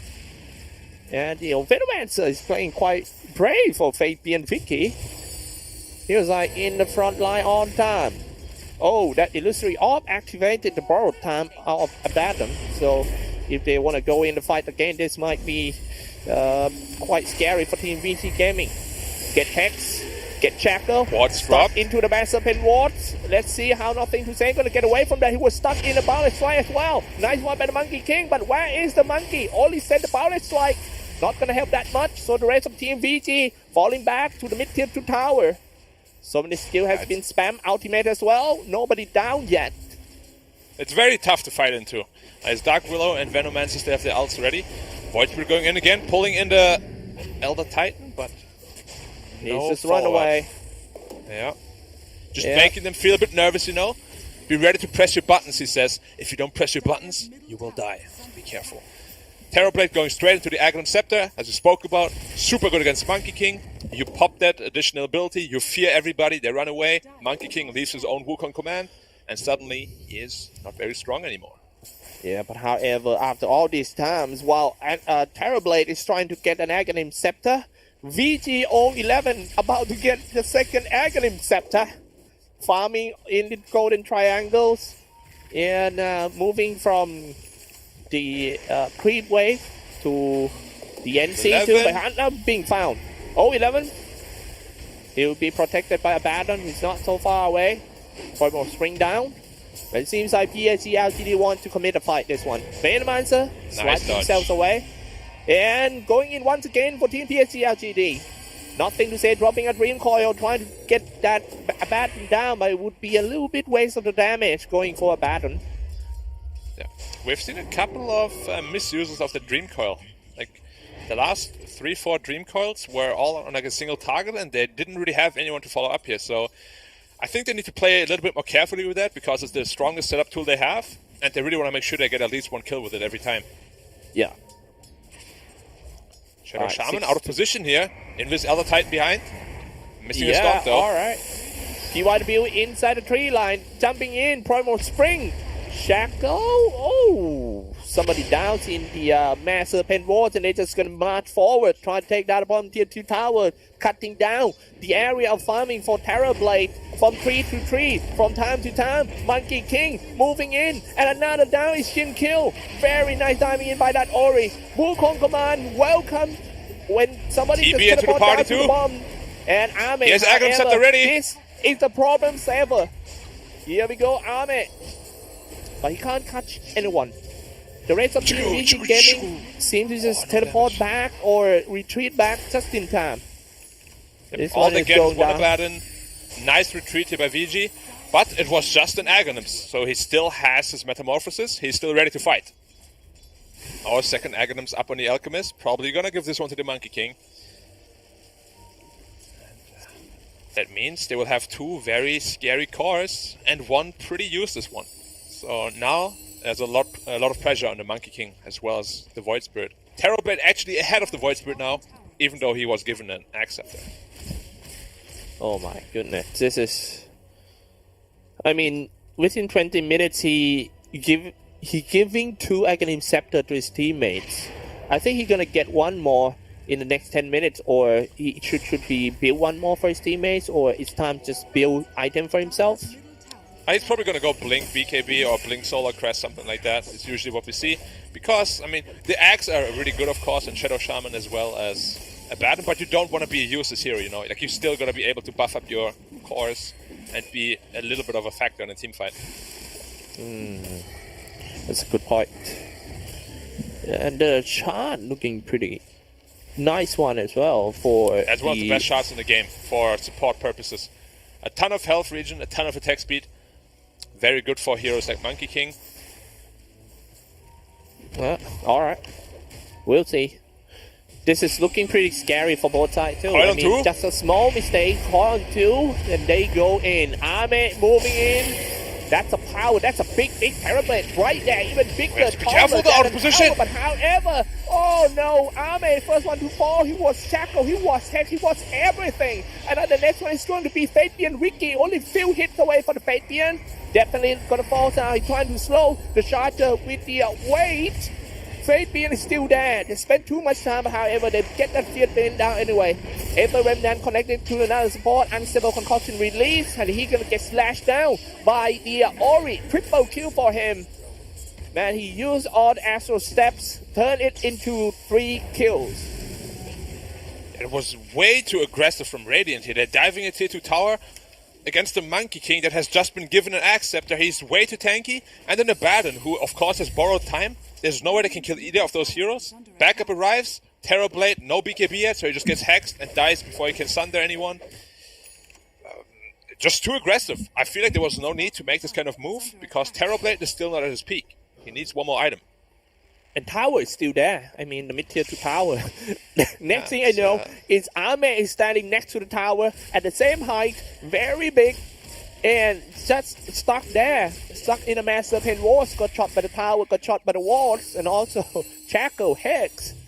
And he's the first one who falls in that team fight. Once he falls, it's just like we are losing the backbone. Yeah. And now you also see the downside of this Aghanim Scepter on Terrorblade. Even though it combos well with Puck, it's good against Monkey, it doesn't give you damage. It doesn't really give you, you know, survivability that other items do. Like, you don't have a Skadi, you don't have a Daedalus, you don't have a BKB. Yeah, another smoke up here, all 5. Venomancer follows position.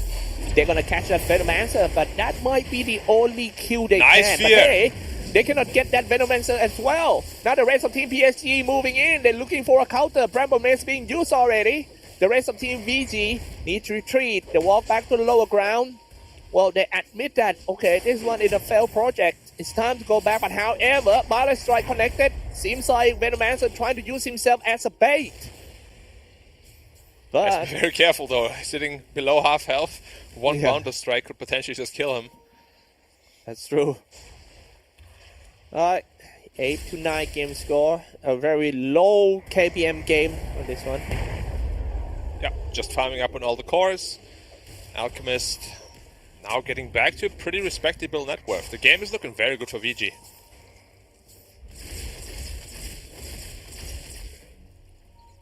Alright. The Monkey King 8 finishes BKB. Now going into the MKB for more damage. Maybe even a Daedalus, we'll see. He is going to be huge. He's already sitting at 17k net worth. Like, this Aghanim's infusion is just such a huge power spike for any hero. Yep. All right. PSG.LGD. PSG.LGD just need one more game in order. Oh, this is an important game for them. But however, the nothing to say just got caught. Yep. Yeah, I don't think he has anything to say. Vichy Gaming. Now inside the Roshan pit. Yeah, should be a pretty free Roche. Monkey King Axe, wards dropped. Even a Baden, if he wants to, can hit it a couple of times. There's no way they can fight this. Now this is all about who's going to go in first or who's going to start the fight first. Seems like PSG.LGD losing 2 core. Definitely they have to sacrifice this Roshan. And first 8 days of the game. Time to push. Time to get objectives done. Oh, a nice steal there on the Ancients. A little victory, a little mental victory. Maybe Poyo will be very angry now and just jump into 4 heroes.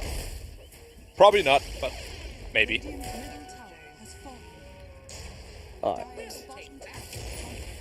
10k ahead for Team Vichy Gamings.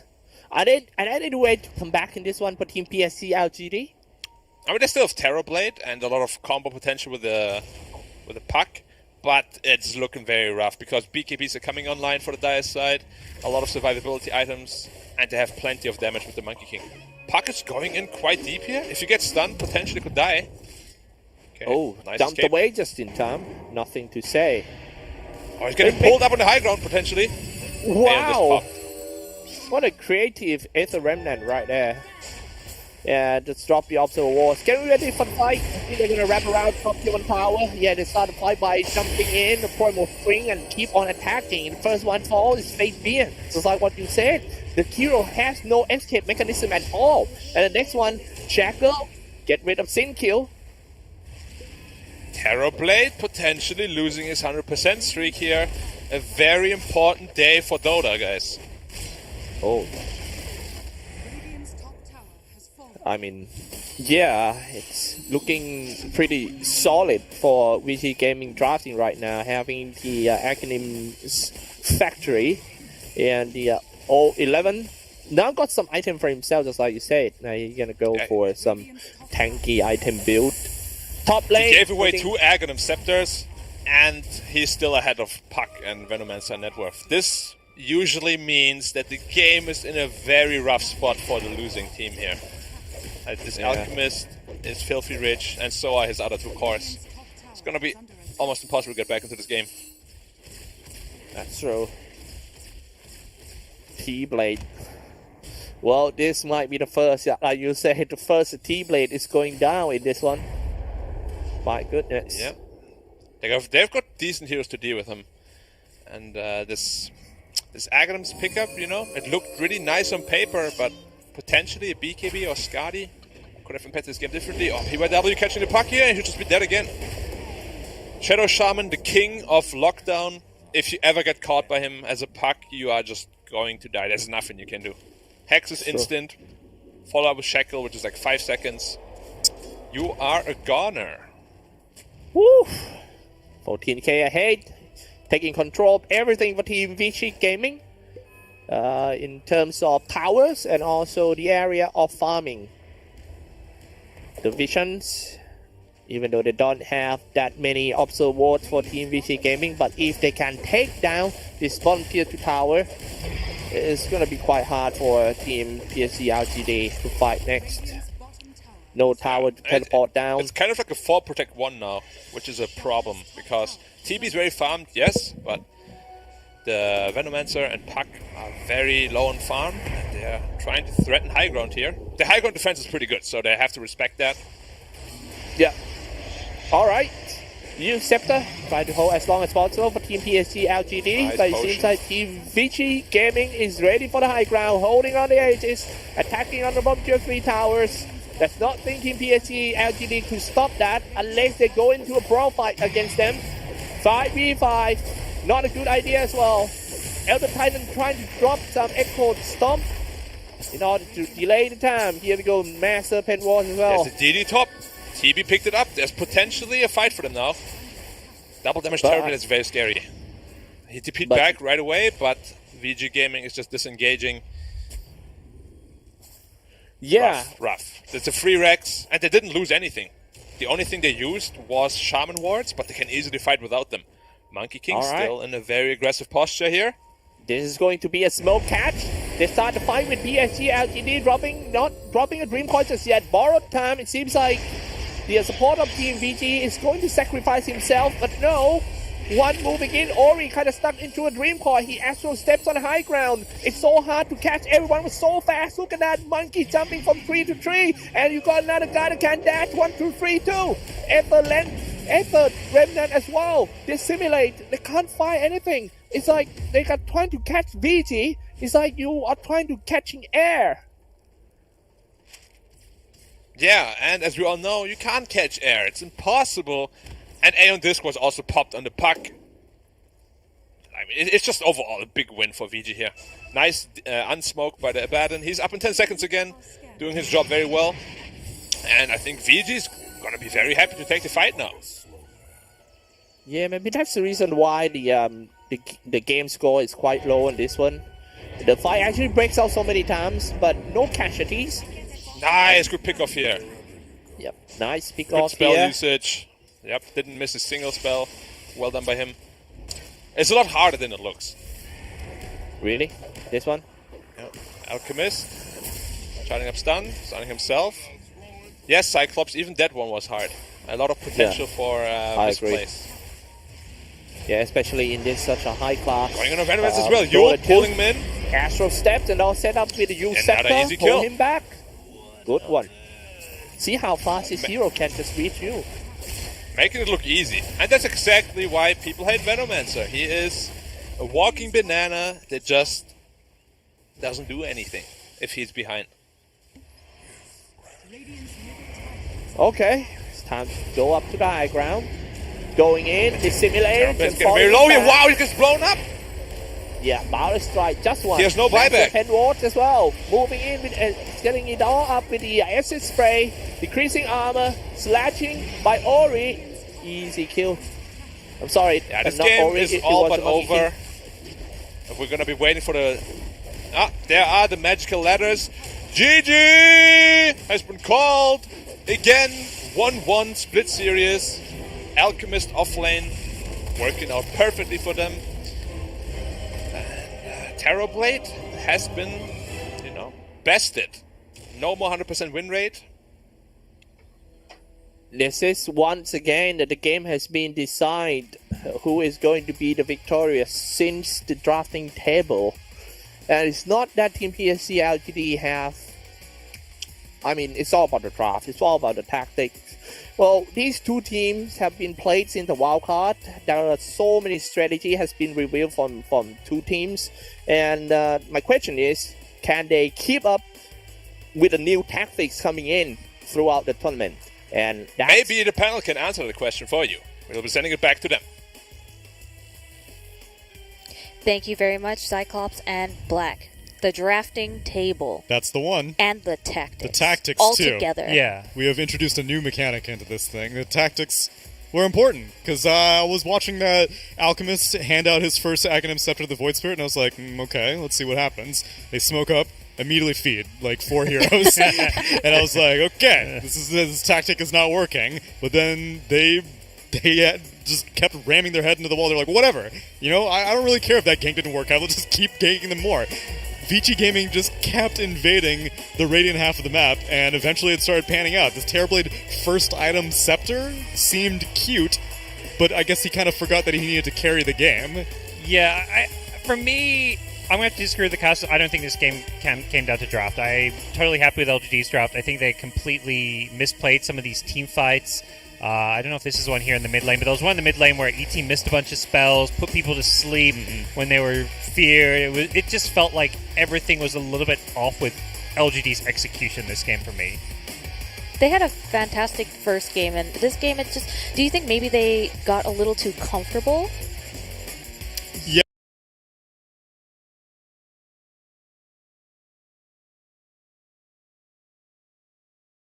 But it did still feel like overall, like a few team fights in a row. Like this fight right here was like a 5K gold swing. That fight right there lost LGD the game. I actually think they were in a better position to win this game. The TP was just going to me, outscale a Monkey King and basically solo carry this game until that fight right there where TP dies. Also, I mean, you mentioned the itemization. I'm not a big fan of the Ag side. I was ready to be a believer. I was just like, oh snap, you're gonna have like so many methods to break this coil now and get Monkey King out of Wukong's command, all that jazz. But it's not really his job. Terrorplay's job is not to be utility. Terrorplay's job is to end the game. And he still managed to get plenty of farm. It's just like the order of operations seemed a little bit misguided. Yeah, I think the one pick I wasn't a big fan of was that last pick, Venno. It seemed a little out of nowhere. Yeah, you're playing against that Monkey King. It's a little bit annoying, but, you know, this didn't really disrupt the Monkeys that game that much. I feel like they would have been better served having, you know, a more natural lane partner for the Dark Willow and something with just a bit more kind of teamfight impact in the mid-game. This hero damage was hilarious. It was 20k hero damage for Venno, which was by far the most, and Terrorblade dealt barely more than the Dark Willow on his team. Why is that? It's because he went for the Aghanim Center first. I mean, yeah. It was cute. It was cute. If it won, I would be praising it. It didn't win, so I'm allowed to flame it, but he needs to deal damage. Well, once again, we have seen a last pick Venomancer that didn't work out. Yeah. I guess the factory alchemist worked out for them.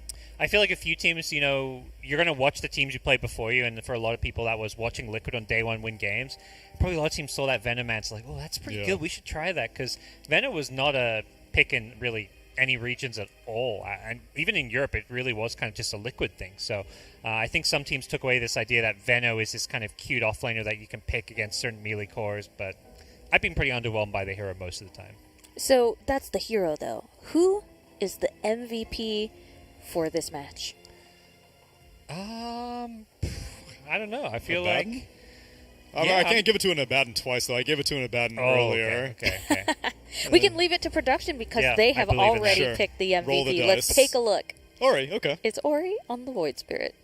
Accelerated by his Alchemist, but like I said, I'm glad that he had the confidence to continue going in. Even after the first few invasions into the Radiant half of the map did not yield very many profits, he was like, whatever, my job is just to buy time for this Alchemist, who's in turn buying time for the Monkey King, who's in turn buying time for the game. I mean, he did everything he was meant to do. Involved in lots of kills, a lot of hero damage.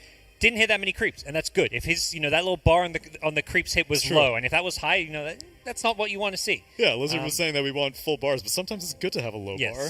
Exactly. And I think Ori throughout this entire tournament has been very consistent in the mid lane. Definitely feel like even the games Vici are losing, it's never really felt like he's been a weak link. All right. Well, that was a fantastic game of Dota, and we have more games brought to you by our sponsors, Logitech. You can receive a Dota 2 enamel pin with any purchase of the Logitech G Pro Series gaming gear. You can click on the banner in the Twitch bio below the stream if you're watching on Twitch, or scan the QR code on this banner right there in the corner. We will have more Dota 2. We're coming up with Aster versus Vici Gaming right after this.